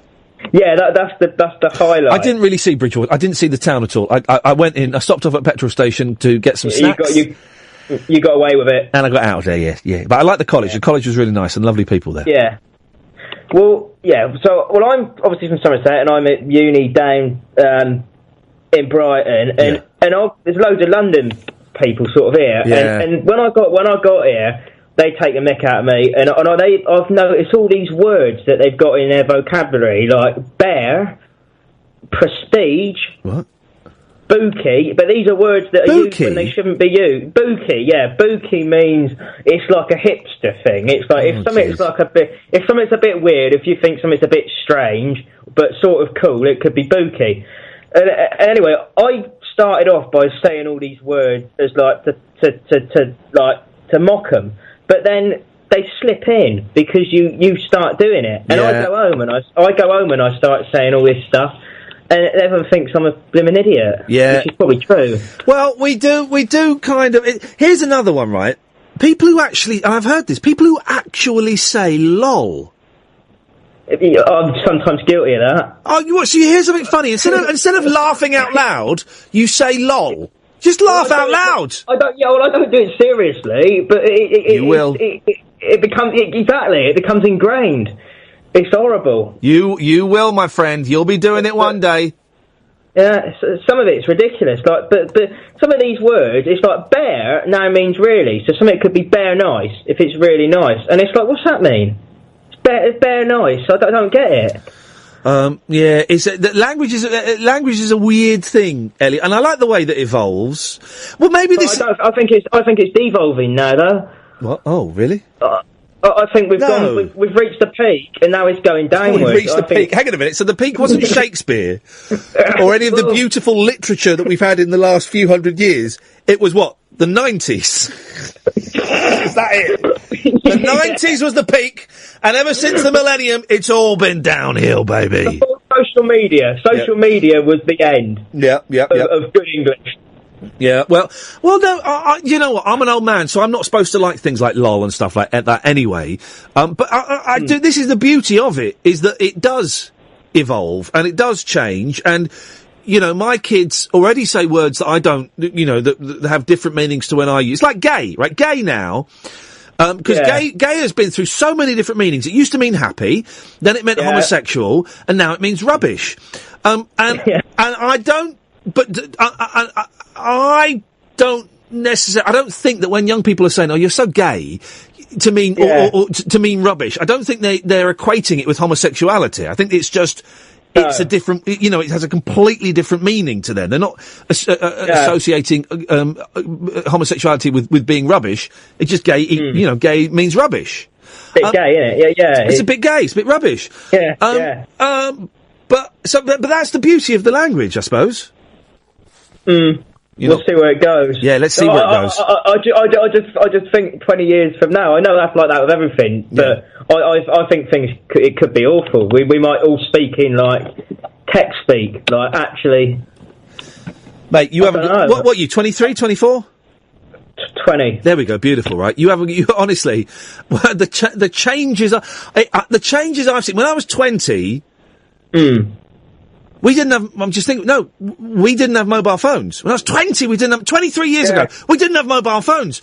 We didn't have the internet. We didn't have, we didn't have laptops. We didn't have laptops. Flipping heck, man. You wait till, so in another 20 years when you're 40 and I'm 60 odd, imagine, we'll have, teletransportation machines and we'll have virtual eye software. We've got that already. We've got all these things. Overcraft was the one. Yeah. Overcraft to take you to school was what we were hearing. Yeah. Back when I was a kid. I always wanted to get sucked off in a tube. No, do you know what I mean? Weren't we going to have tubes from our house, and then you could get sucked off in it? Have you seen that film, Brazil? Go to work, Brazil. Yeah, like the tubes in Brazil, yeah. With a duck tube, yeah. Yeah. Brazil's bleak, isn't it? There's a good film. Elliot, thank you very much indeed. 0844 499 1000, line 2, you're on the wireless. Hello, line 2. Hip, Mr. Lee. Is my line sounding okay tonight? Much better this evening. Thank you very much, madam. What have you got for us? Thank God for that. Yep. I can untie the BT man in my basement and let him get back to his wife and kids. Oh, my gosh. Wowzers, we're condoning it? Yeah, we are. We're taking calls straight to air a little bit earlier than per usual, as we do sometimes. Evening, Oliver. Hello. Oh, you got my name on the thing. It popped up on the screen. Yes, sir. Have you ever sold a house on one of those like Rightmove websites? No, but I did sell a flat without an estate agent. How'd you do that? The people downstairs really, really wanted the flat, right? So we got an estate agent. We got loads of estate agents to come and value it. And then we whacked. Then we upped the price a little bit because we knew the people downstairs were so desperate to buy it. And we went downstairs and said, look, we're going to sell this. We've been told we'll get this for it. If you want to buy it, we'll take 10 grand off and we won't go through an estate agent. And we sold it. And it was really, really simple. It was wonderful. It was wonderful not paying them their 1.5% or 2%, whatever it is, rip-off merchants. Well, yeah, because they're like the worst people ever, aren't they? But I've not used the website, no. No offence to them. No, yeah. Anyway, so, somebody posted on, and it's so somebody's trying to sell, a lovely house in Yorkshire on Rightmove. Yeah. And you put the photos up and this is how lovely my house is. What they've decided to do is every single picture they've got of the house, who, presumably the owner, is in, a full-bodied panda costume, just sitting in the house. As in they're in a panda costume. Well, hang on a minute. This is on Rightmove. Yeah. And they're selling a house in Yorkshire. Yeah. And everyone's dressed up in a panda costume. Riding of Yorkshire. Yeah, and so there's one picture here, and they've got. It's the man in the panda costume at the dining room table. Yeah. And he's got an orange on a plate, and he's trying to eat the orange with a knife and fork. That's kind of genius, I think, isn't it? It is, isn't it? Because it's now got me to talk about it, but it's just weird. Are you going to buy it? I don't have £400,000. £400,000 for a house in Yorkshire? How big is it? It is a 5-bedroom detached. Oh, okay. Which has apparently been recently remodelled / extended. In that case, I'd offer 360. You'd offer? I don't know that either. An Xbox 360. You don't. Well, you don't. When you buy a house, you don't have the money. No, I know, but I'm also, a student and don't have a job, I'm in negative money at the moment. I know that feeling, man. You'll come out of it. You'll come out of it one day, but you'll never feel like you have enough to have anything. No, to just not even to have everything. That you'll always. I'm doing all right, right? Not as well as I was a few years ago, but I'm doing all right. But I still wake up at 2:30 in the morning. No, I don't. I go to bed at 2:30 in the morning. I still wake up at like 4 o'clock in the morning, fretting about the council tax. Oh my God, the council tax and my car insurance are in the same month. Oh no, all of that stuff. And I'm doing all right. And I still panic about being able to afford all the boring, mundane things that we need to afford, let alone the fun stuff. Yeah, so what I'm saying is, Oliver, life sucks and it gets worse. That's good to know. Yeah. Well, the advantage of being a student, you obviously don't need to pay council tax. You don't need to pay council, which is very nice. Thank you very much indeed. Line 2, you're on the wireless. Hello? Hip, hip, hip. Hip, hip. Hello, Ian. Hip, hip, hip. Am I straight on the air? Hip, hip, hip. Hip, hip, hip. Thank you very much. Yes, you are, Nigel. Oh, fantastic. I thought I wasn't going to get on. No, you're on. Oh, fantastic. How are you, Ian? Not great. No, the weather's... It's raining hard here at the moment. I just noticed. It's not the weather that's got me down. Oh, what's got you down then, Ian, my friend? Life. Life. Oh, yeah. You're trying. I know how you feel. I appreciate this. You're trying to. You've read a book on empathy and you're trying to display it, which is great. Thank you. I appreciate that. So you haven't had a good day then? Wow. No, not really. Half, really. Half. I would say 3/4 not great. A quarter okay. Yeah. Yeah. I rang in to do a jingle for you. A special jingle with your name in it. Oh. If you can, maybe you could record it to play back another time. Yeah, well, maybe. Is that possible? It's possible, yeah. Yeah, you might like it. You should like it. Well. It's a bit funny. Some of the words are a bit funny, but... Does it have the word pussy or fart in it? No. It Oh, God, I'm putting those two words together. Oh, God. It's tongue-in-cheek. Bit of tongue-in-cheek. A little bit blue. Not as good as that, but sort of... A little bit bawdy. Something for the dads. A bit cheery. Bit cheery. All right. You want something to cheer you up, don't you? Yes, I do. Yes, I do, mate. And hopefully we'll get something like that after midnight. Go on, Nigel, let's have it. Who's coming on after midnight? Well, I don't know, but it won't be you. I'll stick it on now, then. Go on, then. I'll turn it up a bit louder. Yeah. It's quite early, isn't it? Yeah, whack it up. Can I talk to you afterwards? Yeah, sure. It's only about a minute long. What? It's about a minute long, so I can talk to you afterwards, can't I? Well, if it's good... Yeah. It's not very... It's about a minute. Well, minute's quite... 2 minutes long. Well, hang on. It's gone from a minute to a minute and a half, and then you just muttered a few minutes. Well, say 2 minutes, and I'm not sure. I didn't time it, but I'll put it on there anyway. Here we go, Ian. Okay. Iain Lee will talk the pants off you. Iain Lee will talk the pants off you. He likes to chat, sometimes all the evening as well. Iain Lee likes to chat with you a while. He will talk the pants off you tonight. Have a great time as well. It's Iain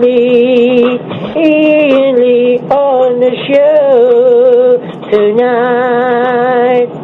Nigel from Maidstone sings a song and plays his organ too. He likes to talk about Miley Cyrus and have a joke with you. Iain Lee will talk the pants off you. Oh yeah, Iain Lee, he will talk the pants, he will talk the pants, he will talk the pants off you.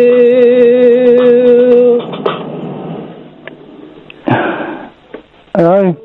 Yeah, that was brilliant. Did you like it? But I've noticed there's a formula to your songs. It's completely different to my old style, isn't it? No, it's exactly the same as your style. This is. Can I write a song for you? I bet that would be nice. All right, I'll write one. I'm going to do it now.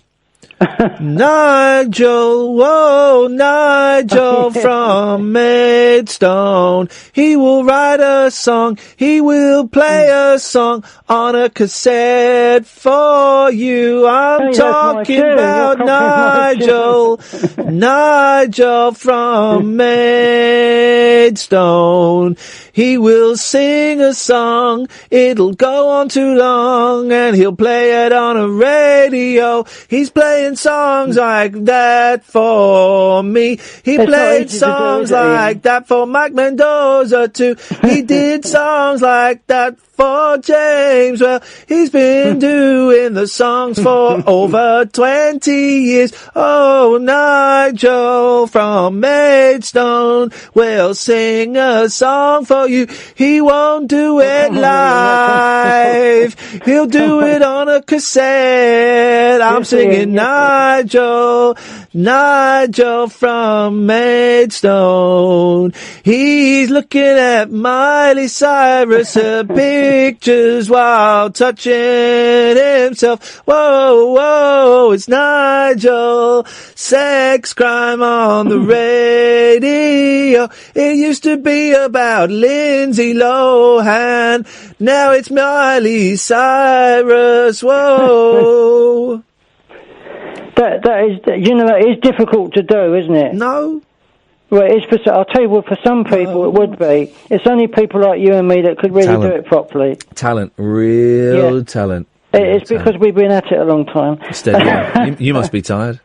No, but I mean, I found it difficult to make up jingles, but I did because I'm obviously a drummer. But I know you don't because you've been an actor and things. Exactly. And if you're an actor, you can put your words together easier, I think. Can I say you've got celebrity fans, right? Do you ever listen to Radio 4? No, I don't listen to the radio much. I only talk sport and talk radio. Radio 4. Radio 4 is good, right? Radio 4 is the best. Here's the thing. Radio 4. Isn't it on there? No. That's Radio 3. Oh, is it? Sorry. Radio 4 is the best television station that ever wasn't, because it's a radio station, right? And they do some brilliant they do some rubbish comedies and stuff. They do some good documentaries. And there is a programme on the weekends, and forgive me, JP, I cannot for the life of me remember the name of it. But there's a gentleman called JP Devlin who's on there, right? He's very good. Very, very good. He's tweeting me about you. BBC Radio. Right now, he's acting as an official spokesman for BBC Radio 4, right? And he wants to know, why doesn't Nigel update his Twitter? Radio 4, the BBC wants to know why you don't update your Twitter. What, put more films onto it, you mean? Well, what's your Twitter handle? Well, I don't use Twitter much anyway. It's mainly Facebook I use. Oh, well, that's why, JP, because he mainly uses Facebook. But I haven't done any new videos recently. Yes, I know. That's why he's That's what the BBC is complaining about. Oh, I don't think they're bothered about me. It's the BBC. It's the BBC. It's Radio Kent I was on BBC Radio Kent, wasn't I? With James Wells show. Okay. Well, Nigel, I'm going to cut you off. Yes, thank you very much for your... There we go. Thank you very much indeed. So, criminal past of shot gorilla boy's dad. What the hell has that got to do with anything? I find this gorilla story incredible. I'm slightly hamming it up, right? I'm slightly doing a bit of theatre. Of course, it's awful that it was shot, right? It was awful that it had to be shot. It's an endangered species. It's awful that we as human beings have made it endangered. I'm not convinced about, I don't like zoos. Never really been a fan of zoos. Even as a kid, there was something about them that sat uncomfortably in my soul. I hate aviaries for birds. It was why it's such a joy to see an owl flying past me. I hate those kind of things. Wildlife parks. The only place I really like is Monkey World in Poole in Dorset. Oh, I was in Poole the other day. I should have gone to Monkey World. What was I thinking? I love Monkey World. One of my favourite places. And they rescue a lot of monkeys from around the world. That's a brilliant place. I was in Poole. I should have gone to Monkey World. What an idiot. Hang on a second. Yes, line one. Iain Lee. He'll talk the pants off you. Iain Lee. His station must be hard up if they need the listeners to make jingles. Saturday Live, that's it, thank you. Saturday Live, JP. It's a cracking listen. Although I tend to be asleep, actually, when it's on now, because it's on a Saturday morning and I'm working late. But it's a cracking listen. It's on a Sunday morning. You really should check it out. Oh, silly old joke. So I'm not a fan of zoos, right? But it's sad that gorilla got shot, right? But it was the right thing to do, wasn't it? Why do I need to know the criminal past of the boy's dad? It's almost as if they're saying, also they're black. And I'm wondering if there is a slight, and I might be reading too much into this, I'm wondering if there's a slight racial thing in this as well. Wouldn't it be interesting, and we'll never know, the nearly 500,000 people that have signed that petition, I wonder if how many of them are white. I don't know. Maybe I'm reading too much into it, but in America I think these things are certainly more prevalent or more significant than they are in this country.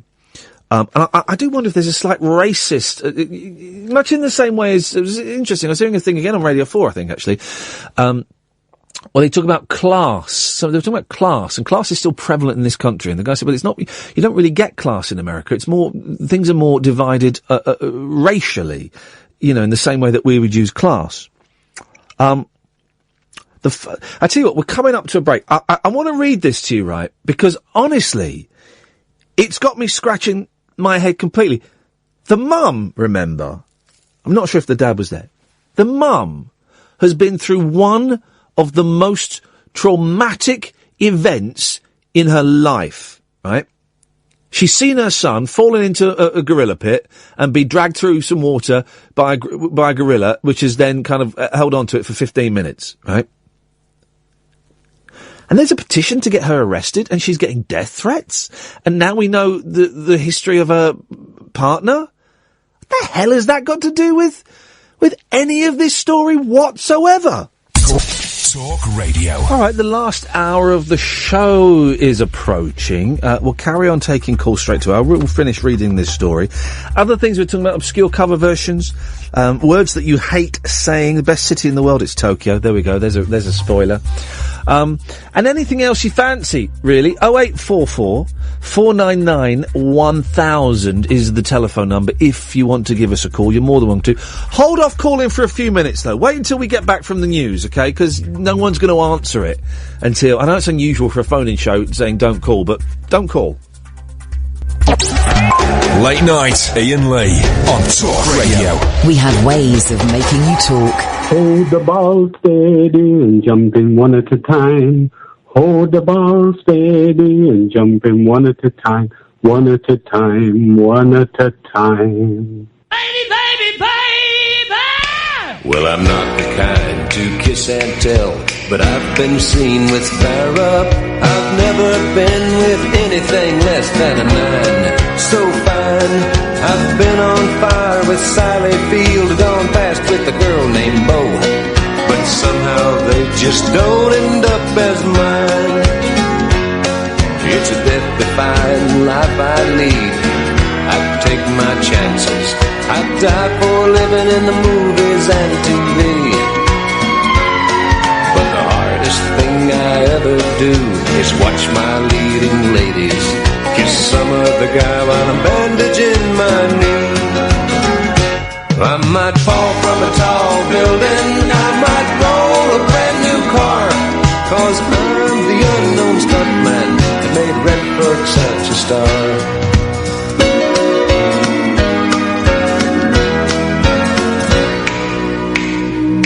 I've never spent much time in school, but I taught ladies plenty.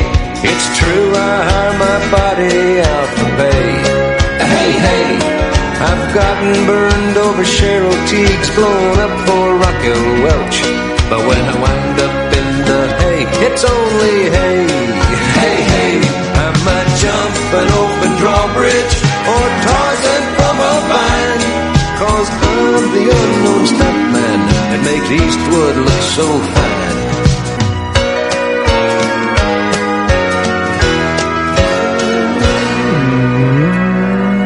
0844 499 1000, 7 pence a minute plus access charge, significantly more from mobiles.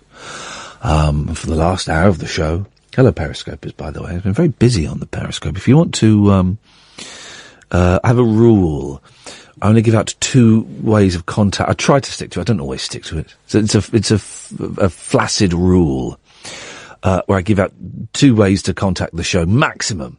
Because whenever you watch, you listen to other stations or you watch TV programs now, they'll just like bombard you with all these different ways you can contact me. You can text and you can WhatsApp. They have WhatsApp as well. What? And you can, Twitter. And you can like our Facebook page, and you can overload. So 2 ways you can get involved in the show. Okay, at the moment, right? You can call. That would be the best way because it's a phone-in show. 0844 499 1000. Calls come straight to air. Or you can watch on Periscope.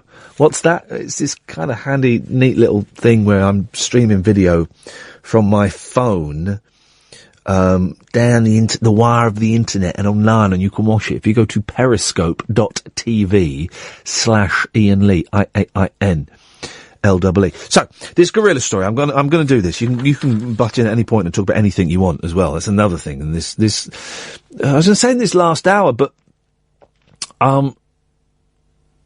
it's really the whole show. And maybe I don't make that point clear enough. Maybe tomorrow I need to start the show off and make that point. You can call in at any point about anything you want. You know, nothing is off limits. I mean, I'd rather we didn't talk about Brexit because it's boring, but I don't know. Look, line 1's ringing, so I go, line 1, you're on the wireless. Iain, words that you hate. It's not so much a word, it's more of a phrasing, I guess. Yeah. I used to work with a guy, and instead of saying that if something was great or something was cool, he'd say the word touch. Have you ever come across that? Do it in context. Oh, mate, that is touch. Yeah, I have actually. What on earth is that? Is he a bit of a Cockney geezer, wide boy? I don't know, he seemed a bit of a pretentious thing to me, but yeah. Yeah, I don't know. I came across that a while ago. I don't know where that comes from. And that's, I quite like that one, actually. I would never use it. I would feel very pretentious if I were to use it myself. But, that wound you up, did it? Yeah, but it was only because he was sat at the desk next to me, and, well, you know, I'd explain something to him, and he'd go, "Oh yeah, that's touch." How do people do? I'm so blessed that I have not had a proper job since about 1998. Right, I've pretty much since about 97, 98. I've made my living doing this nonsense. Right, and I worked in shops. I don't know how people work in offices regular hours and sit next to the same people or opposite the same people every single day for years on end. It would drive me nuts. What if you don't get on with the person?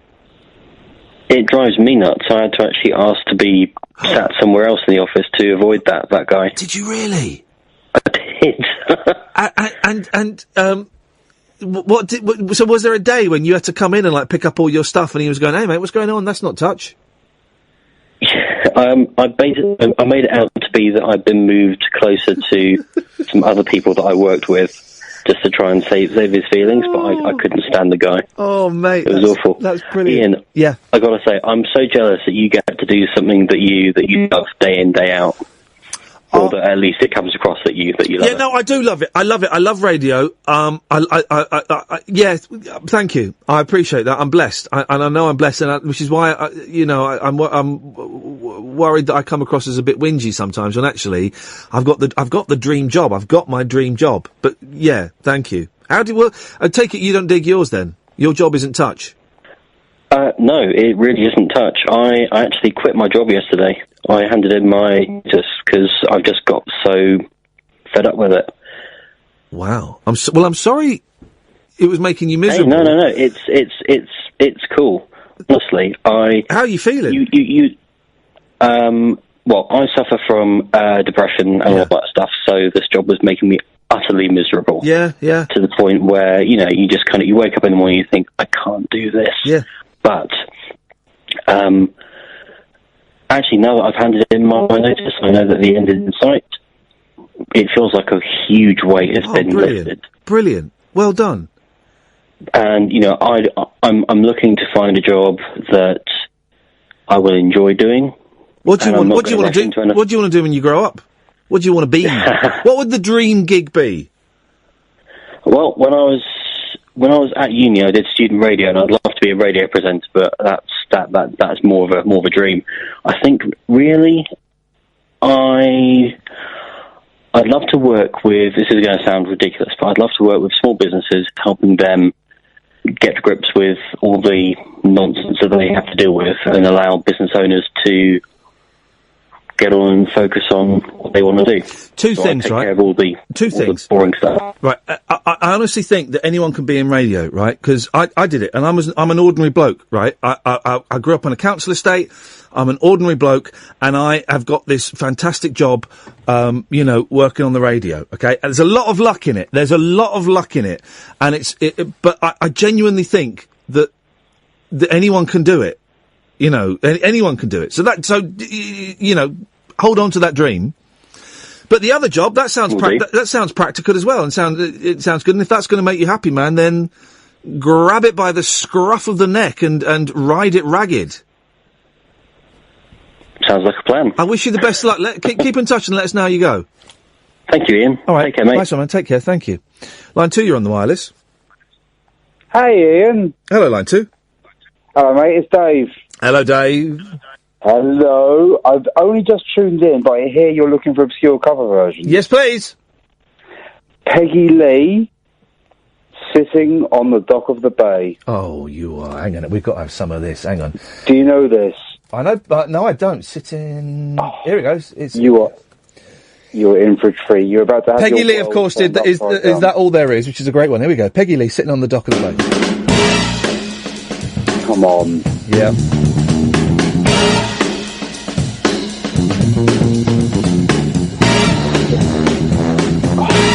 This is yes. Any better than this? Oh. Sitting in the morning sun. Oh. I'll be sitting when the evening comes, watching the ships roll in. Then I watch them roll away again. Sitting on the dock of the bay. This is quite possibly the best thing I've ever heard in my life, Kaz. It's awesome. It's reminded me of one that's a bit of a favourite of ours. Which one? Spanky Wilson, Sunshine of Your Love. Have you heard that one? Hang on a minute. I don't know that one. Oh my goodness, it's awesome. Doing a Cream cover. Yeah, you'll love it. Hang on a minute. If you like this, you'll love that. I want to buy the whole. I want to buy the album, but I've been looking for it on vinyl forever, and you cannot get it. Oh. It is a work of art. Oh, but boys and girls, you can buy a double CD of it for only £3.99. Well, you can't DJ without though, can you? But isn't that a just genius cover version? Isn't that exactly what a cover version should be? Yeah, man, that is. Hang on a minute, I'm buying it. He is as well. I'm buying that. There we go. Well, that's tomorrow's show sorted, guys. That's exactly what a cover version should be. Play him Spanky, you'll love it. Well, hang on a minute. I want a bit more. I want a bit more Peggy Lee. Hang on a second. Hang on a minute. He's in now. Hang on a minute. Oh dearie me.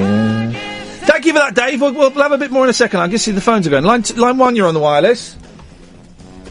Yeah, man. That is touch, lol, ROFL, PMSL, LMFAO, ELO. Thanks very much indeed. Please tell us why you had to hide away for so long. Where did we go wrong? Wow, thank you very much indeed. Line 2, you're on the wireless. Hello, line 2? Nope, too slow. Right, other songs on there. Oh, here we go. Look, this is. Hang on a minute. What else she got?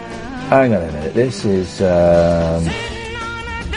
All right, calm down. She's giving it some. She's wailing it. Okay, here we go. Listen to this. This is going to rock.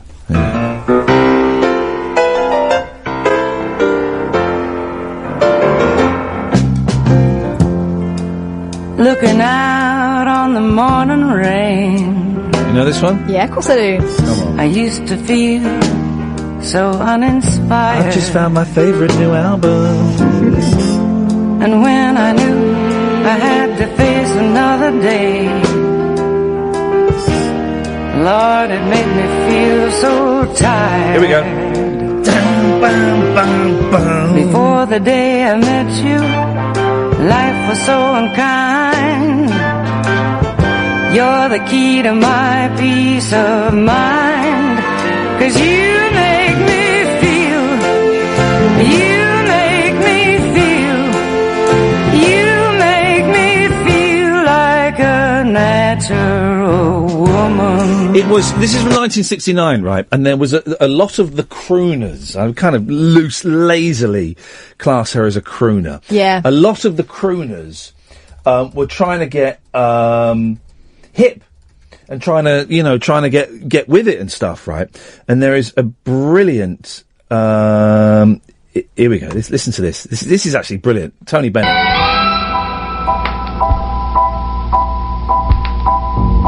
Eleanor Rigby. Hang on a minute, it's not a very good version. Hang on, let's find a bit. Recorded in a toilet. Yeah, let's find a better version of that. Eleanor. There we go. Here we go. This. I mean, this. Oh no! Why is it not? What can someone upload a good version of the Tony Bennett album? Tony sings great hits of today, because it is wonderful. It is wonderful, and there's no, it's not there. Line 1, you're on the wireless.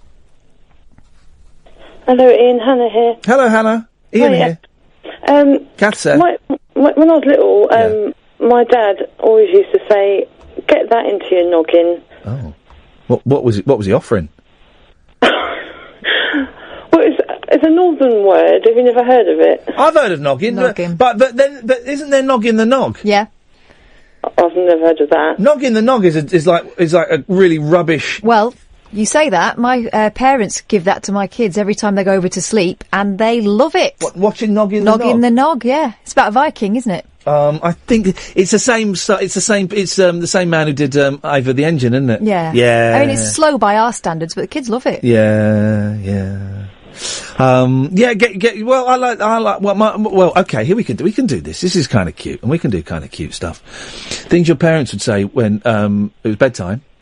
BED for Iain Lee. Ah. And up the wooden hill to Bedfordshire, of course. Up the wooden hill to Bedfordshire. My mum used to do a rhyme. To bed, said Zebedee.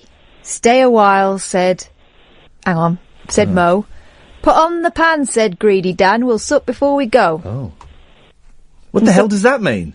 It's to bedtime. And my grandma used to say, school in the morning, cats playing the organ. There you go, that makes sense. Which I didn't like, because, I mean, it's not an organ, is it? No, and cats can't play either. I hope that answers your question, Hannah.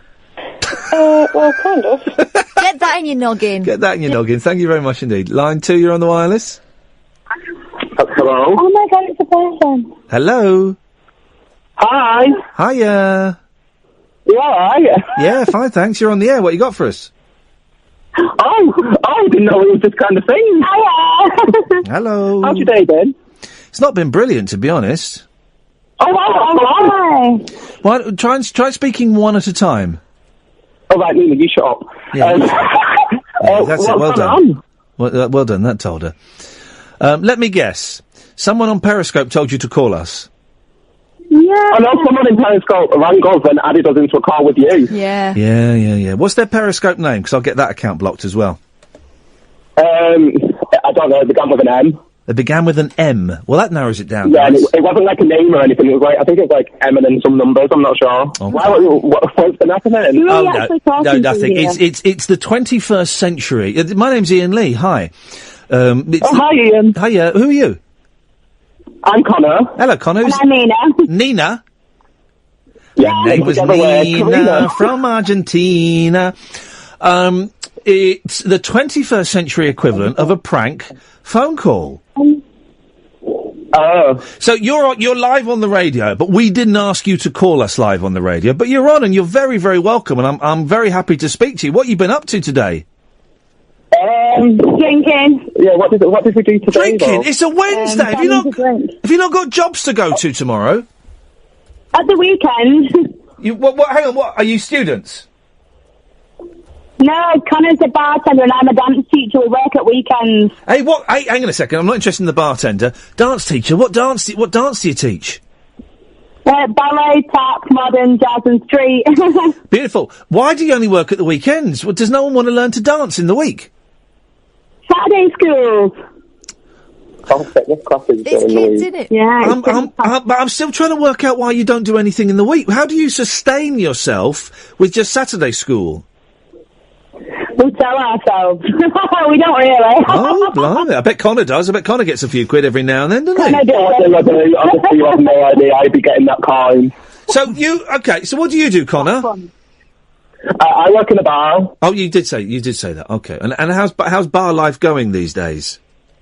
It's alright. Do you know, can you do, the reason I never took bar work, when I was a student, right, loads of people would take bar work, right, and the reason I wouldn't do it, Connor, is because I couldn't do mental arithmetic.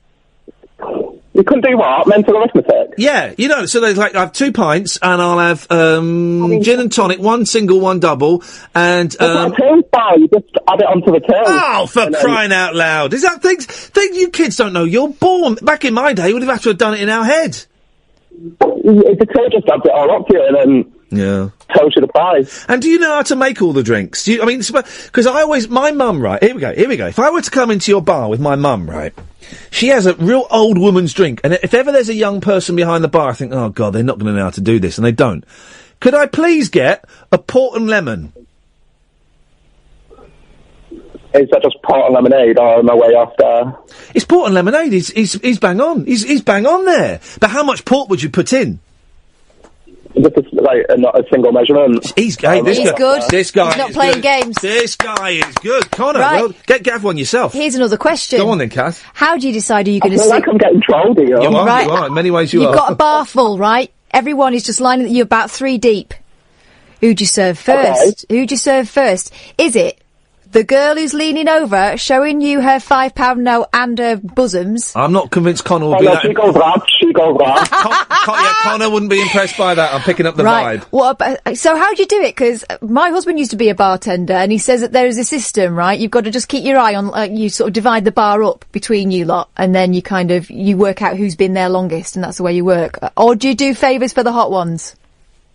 Oh no, definitely not. If someone's on their own, I'll go to them first, because there's nothing worse than being stood at the bar on your own while your mates are away on the dance If I came, Connor, and fluttered my eyelashes at you, you'd serve me first, wouldn't you? Oh, it depends how you rock. It depends how you rock, mate. I tell you, I'm an older man. I'm tall. I'm slimish, and I got a beard. Suddenly, Connor's interested. Depends what design of them jeans are, really. Oh. They are Gap jeans. I'm joking. And they're very, very tight on my cute ass. I think you're out of luck there, Ian. I think what you need to do is send me up on my own, and I'll get served, won't I? Connor will serve me first, because Connor will think I'm hot. You're dreaming. I'm dreaming. Well, listen, it's been nice to talk to you. I'm so glad we got to speak.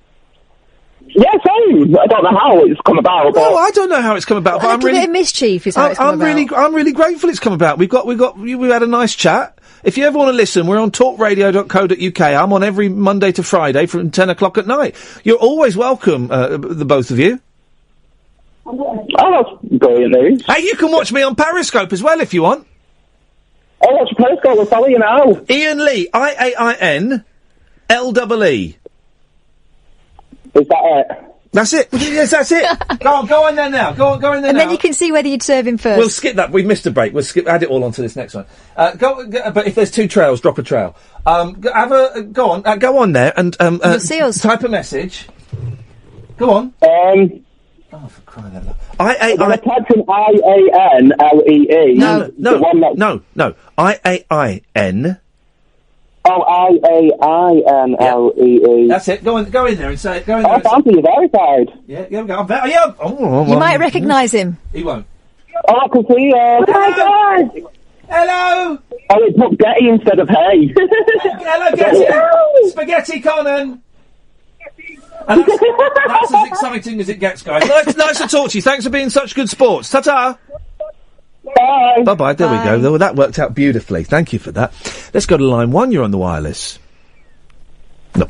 0844 499 1000. Hello, Connor. What's his name? Connor? Mm-hmm. I can't... Nina. Nina from Argentina. Nina, pretty ballerina. Well, we don't know if she was pretty or not. Doesn't matter. We just don't have the statistics back. Well, everyone's beautiful, aren't they? I'm glad that happened. That worked out really, really nicely. Thank you for that. 0844 499 1000 is the telephone number. If you want to give us a call, you're more than welcome to. I've still not. So. Go on. Why do we? I don't. I will get to the gorilla story in a minute, right? But I've just seen how the Daily Express makes its money. There's an advert hidden away here. In the Daily Express. All right. Have you Daily seen Express. tomorrow's front page? You wait. No. Taken a funny or shocking video, send it to us, and you could earn up to £100. Web video at express.co.uk. That's how they make that money. Hey, could you just check that call? We're going to check those ones just to see if it's, someone or not. 0844 499 1000 is the telephone number. So why do we know that this kid's dad is a criminal, has got a criminal past? The father, let's take it. Line 1, you're on the wireless.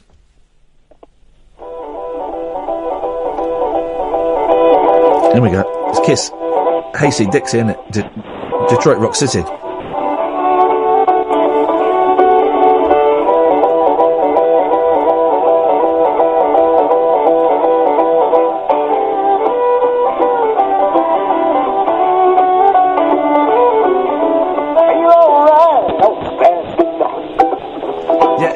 There's a problem with speakerphones. The father of a 4-year-old boy who climbed into a gorilla's pen, leading zoo authorities to shoot dead the silverback, was yesterday revealed to have a lengthy criminal record. So what? Was it for gorilla poaching? Because otherwise it's not relevant. His kid nearly died. So what's that? What's his past got to do with anything? I don't get it. As the boy's parents were named as Michelle Gregg and Dion Dickerson, they're not married, and they're black, and he was a criminal. Let's hang these gits. Let's destroy them. Yes, line 1. Hello? I can't hear you. I can't hear what you're... I can sort of hear you, but I can't. Line 2? Okay. That's on hold. The boy's parents were named as Michelle Gregg and Dion Dickerson. It emerged that the 36-year-old father had previously been convicted of burglary, firearms offences, drug trafficking, and kidnap. So he's a wrong 'un, right? Mm-hmm. So Is what? that his kid's fault? So what? What has that got? I don't understand what that's got to do. In that case, the monkey should have killed the boy. That would have taught him a lesson, wouldn't it? That would have taught Daddy a lesson. That'll have taught him. The pair, who have 4 children, so they could afford to lose one, have faced heavy criticism for allowing their son to climb into the enclosure at Cincinnati Zoo News. Allowing him? Here's the thing. It's the zoo's fault. If the zoo have got a protective system where a 4-year-old can climb into it, then the zoo have muffed up. Why are we attacking this family when this mum has been through probably the most traumatic thing she has ever been through in her entire life? And we're attacking this family. We should be having a go at the zoo. We should be having a zoo. The 17-year-old gorilla named Harambe dragged the boy around before authorities shot him dead. Hundreds of thousands of people have criticised the parents on social media, many calling for them to be held responsible. Animal lovers, whose kids weren't involved in the situation, claim Harambe was trying to protect the boy rather than harm him. Here's what you can do, right, to help gorillas, right? Go and give a few quid to a gorilla charity. Go and do that instead of bullying a mum whose son nearly died. I mean, where's the pride in that? Go and give 20 quid to a gorilla charity that specifically saves these type of gorillas, right? Instead of going online and posting death threats to a woman. I mean, where's the joy in that? Yes, line 1. He died. I mean, where's the... You're on the air. Go and give 20 quid to a gorilla charity. Hello. Specifically saves these... Not okay, too slow. Line 2, you're on the wireless.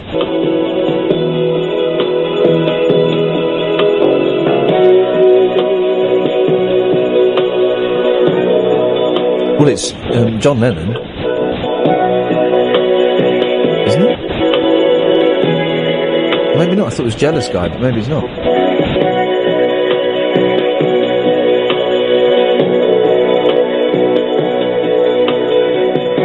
What the hell is this?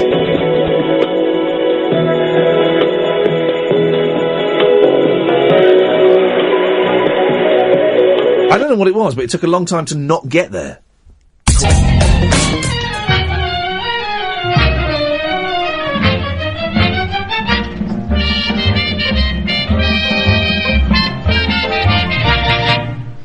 Nina from Argentina knew all the answers, although her relatives and friends were perfect dancers. She swore she'd never dance a step until she died. She said, I've seen too many movies, and all they prove is too idiotic. They all insist that South America's exotic, whereas it couldn't be more boring if it tried. She added firmly that she hated the sound of soft guitars beside a still lagoon. She also positively stated that she could not abide a southern moon. She said, I hate to be pedantic, but it drives me nearly frantic when I see that unromantic, sycophantic lot of sluts forever wriggling their guts. It drives me absolutely nuts. She refused to begin the begin when they requested it, and she made an embarrassing scene if anyone suggested it, for she detested it. It's good, that bit Noel Coward, isn't it? A little bit Noel. Oh, hang on a second. Hello. Hey, man, you're on the air. Hey, how's it going? Yeah, good, thank you very much. It's an international caller, and I have called him because sometimes I'm like that. Evening, Paul, what you got for us? Hello, mate. Yeah, a couple of things. Obscure covers. Do you know Mojo magazine? I do know Mojo magazine, yes. Okay, so a few years ago they released a CD of the Yellow Submarine soundtrack. Oh yeah, done by lots of different people that I actually haven't heard of. Most of it's terrible. Yeah, but there is a couple of decent numbers, and there's one, Nowhere Man by the Cornshed Sisters, is delightful. Yeah. So I suggest you give that a go. All right, then. But most of those free, I never listen to the free CDs.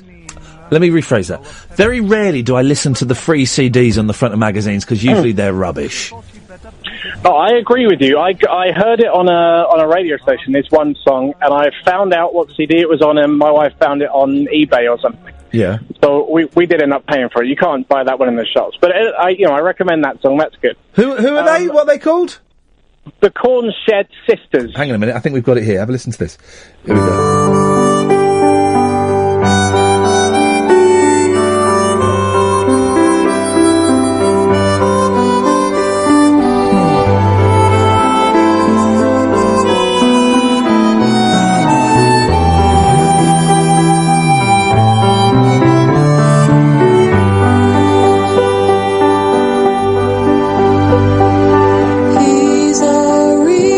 No, that's the Carpenters. Never mind. Okay, never mind. Okay, well, anyway, it's better than the rest of the CD. Yes. So a word that bothers me is guesstimate. Oh. Yeah. Because guess and estimate are the same thing. Well, no. Estimate is a fancy guess. No. A guess, you're like plucking ideas, you're plucking a number out of the air. An estimate, there's a bit of science in an estimate. It's roughly worked out, isn't it? Yeah. So they're completely different. So what's a guesstimate then? It's a really rough estimate, or quite a precise guess. That word bothers me anyway. Also, I used to work with a guy at Index in the southeast London, and he used to always say the word fly. That bothered me. Was like, in you're looking really fly? Aye. Yeah, well, he never said that to me, but yeah. Blimey. I've just seen a video of the Cornshed Sisters. I can't find that song, unfortunately, but they're playing at the Union Chapel, which is an excellent venue if anyone's ever been there. Well, there you go. There you go, you see. I got one more thing about the gorilla story. Yeah.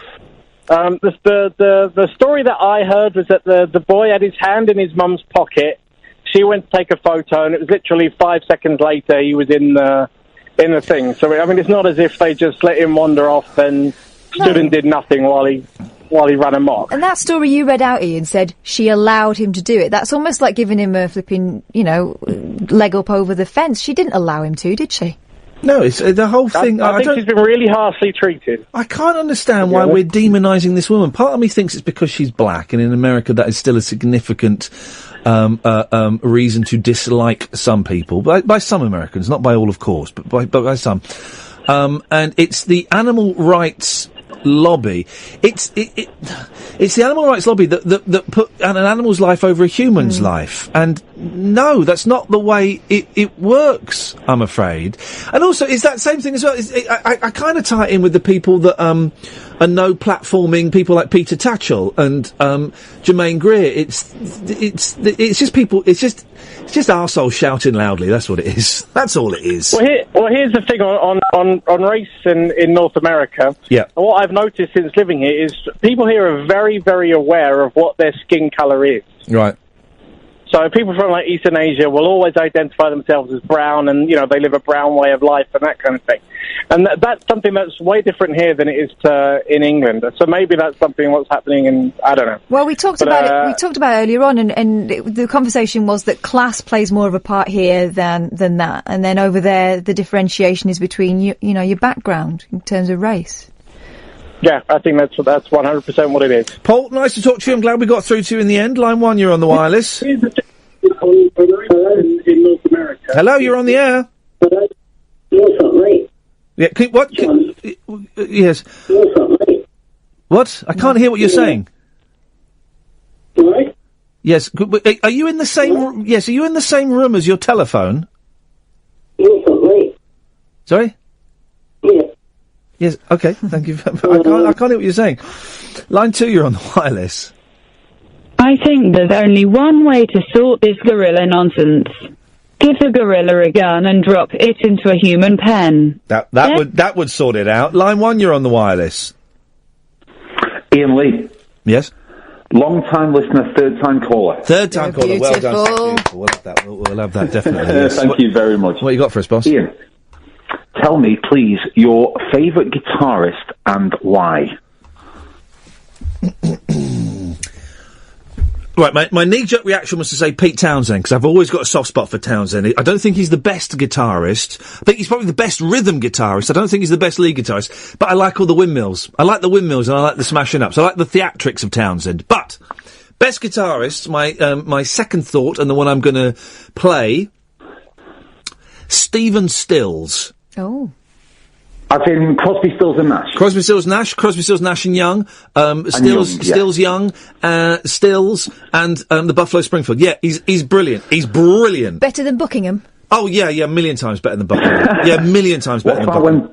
Okay, there is an image I've seen of Pete Townsend, and I don't think it's doctored in any way, and it's a black and white photo of a Who concert, and I'll drop it on your Twitter, where Townsend is doing a full-on jump in the air, legs akimbo, and he looks on the picture like he somehow leapt about 6 feet in the air. Have you seen the image? I've seen a few images of him doing. Has he got a beard? I'm going to say he's got a beard, yes. Yeah, then that would be, I think that's the Shepperton concert. I don't know that much about the Who, but I think it's the Shepperton concert, one of the last ones they played, which was quite a ragged concert because Moon was bloated and was all over the place. Here's the thing about Townsend, he used to wear knee pads, and when I found, because he did those big jumps and land on his knees, when I found out he wore knee pads, a part of me went, oh. But I like Townsend. I like Townsend. His autobiography is brilliant. He's written a load of rubbish and he's written a load of brilliant tunes. And I like the fact that he's obviously a very confused gentleman. And I like that. His autobiography is a brilliant read. You are a guitar player, same as I am. You a while ago when circa call 1, you had just purchased a red guitar, am I right? Flipping it, man. Yeah, God, that was a long time ago. I bought a Casino, Casino Epiphone. The same guitars that the Beatles used on Revolver, yes. I don't play it. Yes, they did. Yeah. Iain, are you aware, do you know of Rory Gallagher? I'm aware of Rory Gallagher. I don't know much of her work. Rory was there. Hilarious. Rory was one. Is my hero of all guitarists. Not just a wonderful player, not just a virtuoso on a guitar, which he was, but just the style in which he played. I just thought, I was sat in my new house, as you're aware, and I'm having my little evening routine by the window, listening to you, and I thought you said you weren't feeling great, so I thought let's talk guitars, and I thought you might have your Oh, yeah, and thank you for reminding me of Stephen Stills. I keep meaning to check out Rory Gallagher, because every now and then, every 6 months, someone will mention him to me, and I go, oh, I should probably check that out. But here's the thing, I picked up a bass guitar about 3 months ago, but I've not picked up a guitar, my Casino or my Monkey's Gretsch. Yeah, I got a Monkey's Gretsch. 1967 Gretsch, yeah, baby. Cost me a fortune. The beauty of the guitar. But I can't play. Yeah, I well, apart from the Ace Frehley Gibson that I sold, that was stupid. Anyway, I've got to go. Listen, go on, Richard. One more thing, quickly. No, go on. You go on. Last thing, very, very quickly. Yes, sir. Does it not hurt you when you see Townsend smashing a guitar? You said you enjoy the theatre of it, but. No, even though it's manufactured in a factory, does it not hurt a little bit? No, I love it. I love the theatre. Oh, you're brutal. You're brutal, Iain Lee. Haven't we all wanted to smash up a guitar at some point, Ed? Line 1, you're on the wireless. Good evening. Good evening. This evening I'm going to risk the wrath of my good lady friend who is upstairs in bed by playing you a short extract of a cover version. Is she listening? No. Okay, but she's asleep. She's asleep, so this could waken her from her slumbers, her golden slumbers. This could cause major problems. We appreciate you putting your relationship on the line for what'll be a minute's worth of low quality radio entertainment. And by that, I'm suggesting the show is low quality, not your call. This call is low quality, as is the following. Thank you.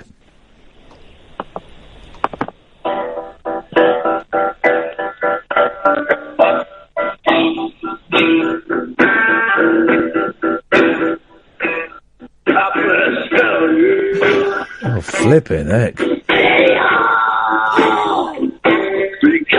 A bit louder, please, I can't hear it. Bit louder, please, I can't hear it. Let's wake her up. A bit louder, please. I'm afraid that is how much I dare play. Coward. What a coward. That was already pretty loud, wasn't it? Line 2, you're on the wireless. Oh, we've got a snorer.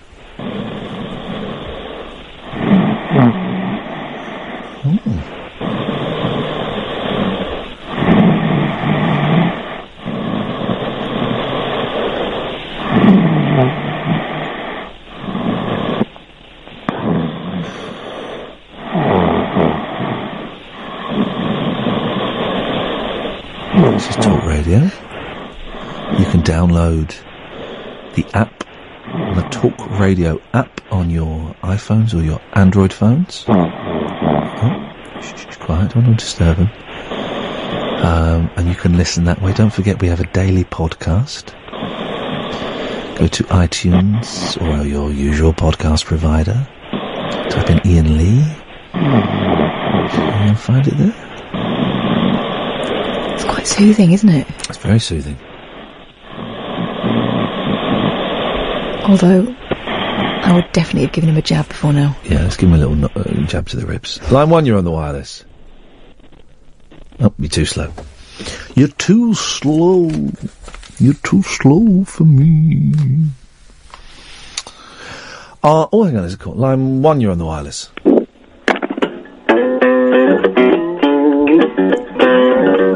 Yeah!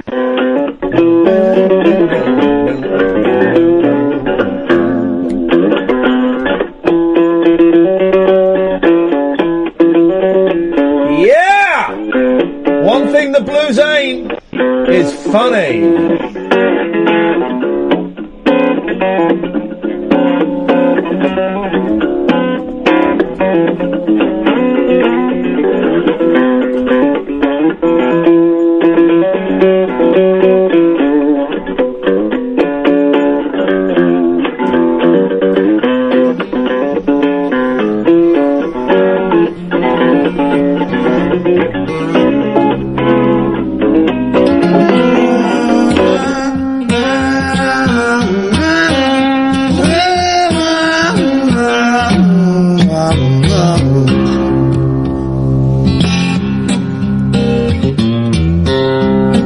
Stephen Stills is the best guitar player. And do you know how he ruined it? Cocaine. Cocaine. He was easily the most talented out of all of Crosby, Stills, Nash and Young. Played all the instruments for a lot of it. And the way he played all the instruments was doing loads of coke, basically.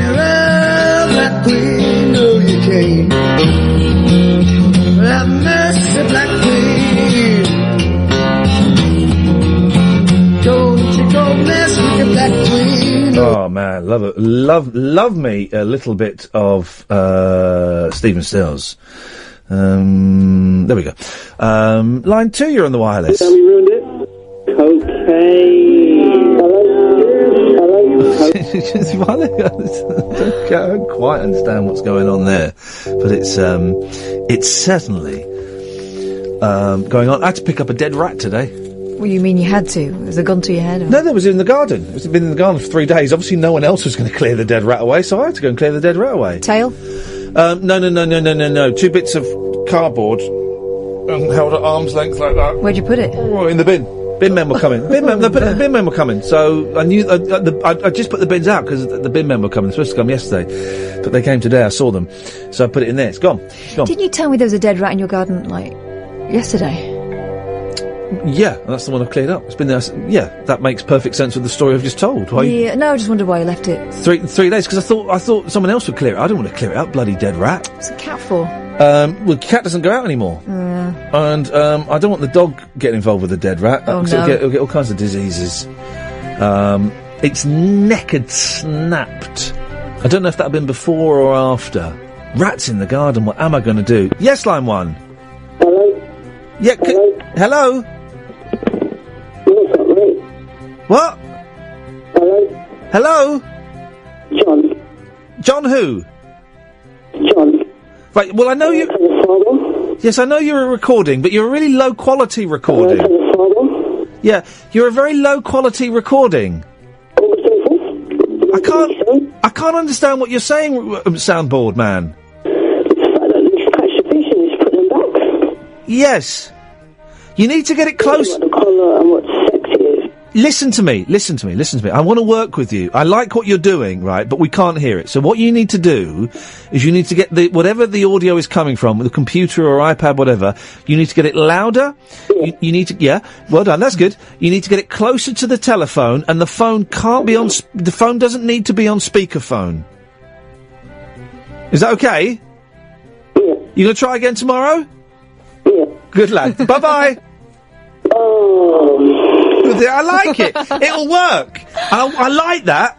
That will work.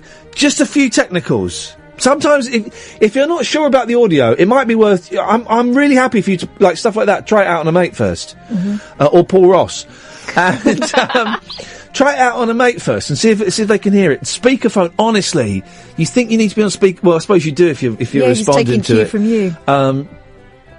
So your speakerphone, you lose so much of the audio, and if I speak, it drowns out what they're saying. Line 2, you're on the wireless.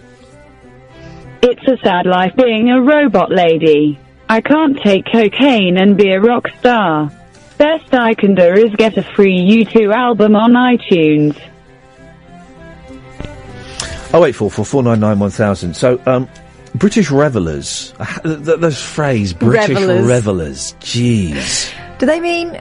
What do they mean? Holiday makers. Right. Tarts. People who go on holiday to get plastered. Yeah. Right, got you. British revellers have been banned from carrying. Guess what they've been banned from carrying? Big blow-up willies. Yeah. Well, you know. I know. I got turned away at the border. Why was that the first thing that sprang into her head? Sprang into something. I know what I can and can't pack. Been banned from carrying inflatable willies around a Spanish resort. I mean, what is wrong with these people? Why would anyone want to carry an inflatable willy around you go to Spain and that's what you're going to do, is carry an inflatable willy. I mean, it's just... I don't... What's the message? I don't... What you're saying is... I'm up for that. Go on. Mojacar? Let's have a look. M-O-J-A-C-A-R. Mojaca. Mojaca. Mojaca Meres Rosa Maria Jano back de bailo banning obscene and rude objects. Is she Mexican? Yes. The resort is popular for stag and hen trips. Oh dear, poor things. But, listen to this troublemaker. Manuel Zamora. That's Zamora. But opposition councillor Manuel Zamora said, I don't understand this desire to penalise people who dress up as nuns, wear penises, or carry around an inflatable doll. God.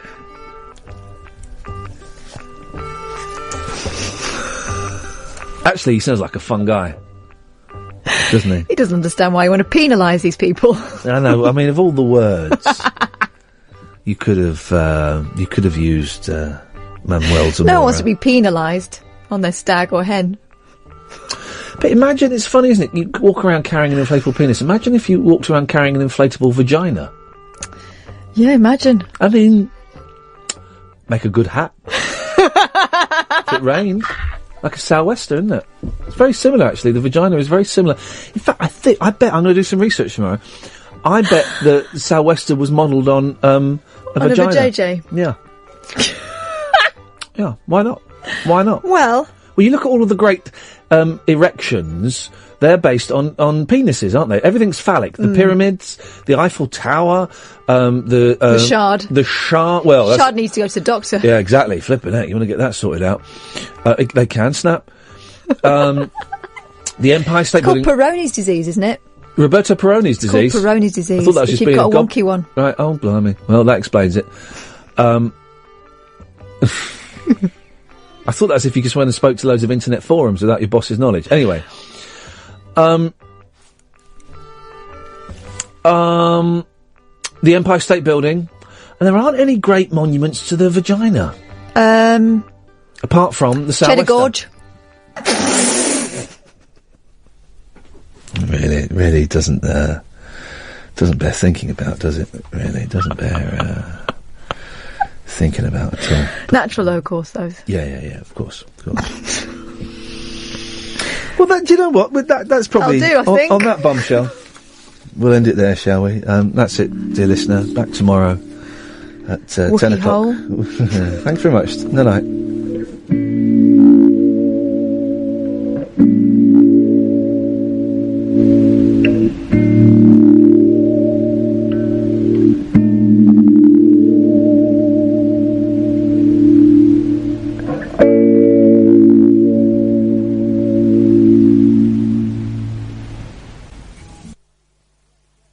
Talk Radio. Digital debate for the UK. Pick up your phone and talk radio. We'll get you talking.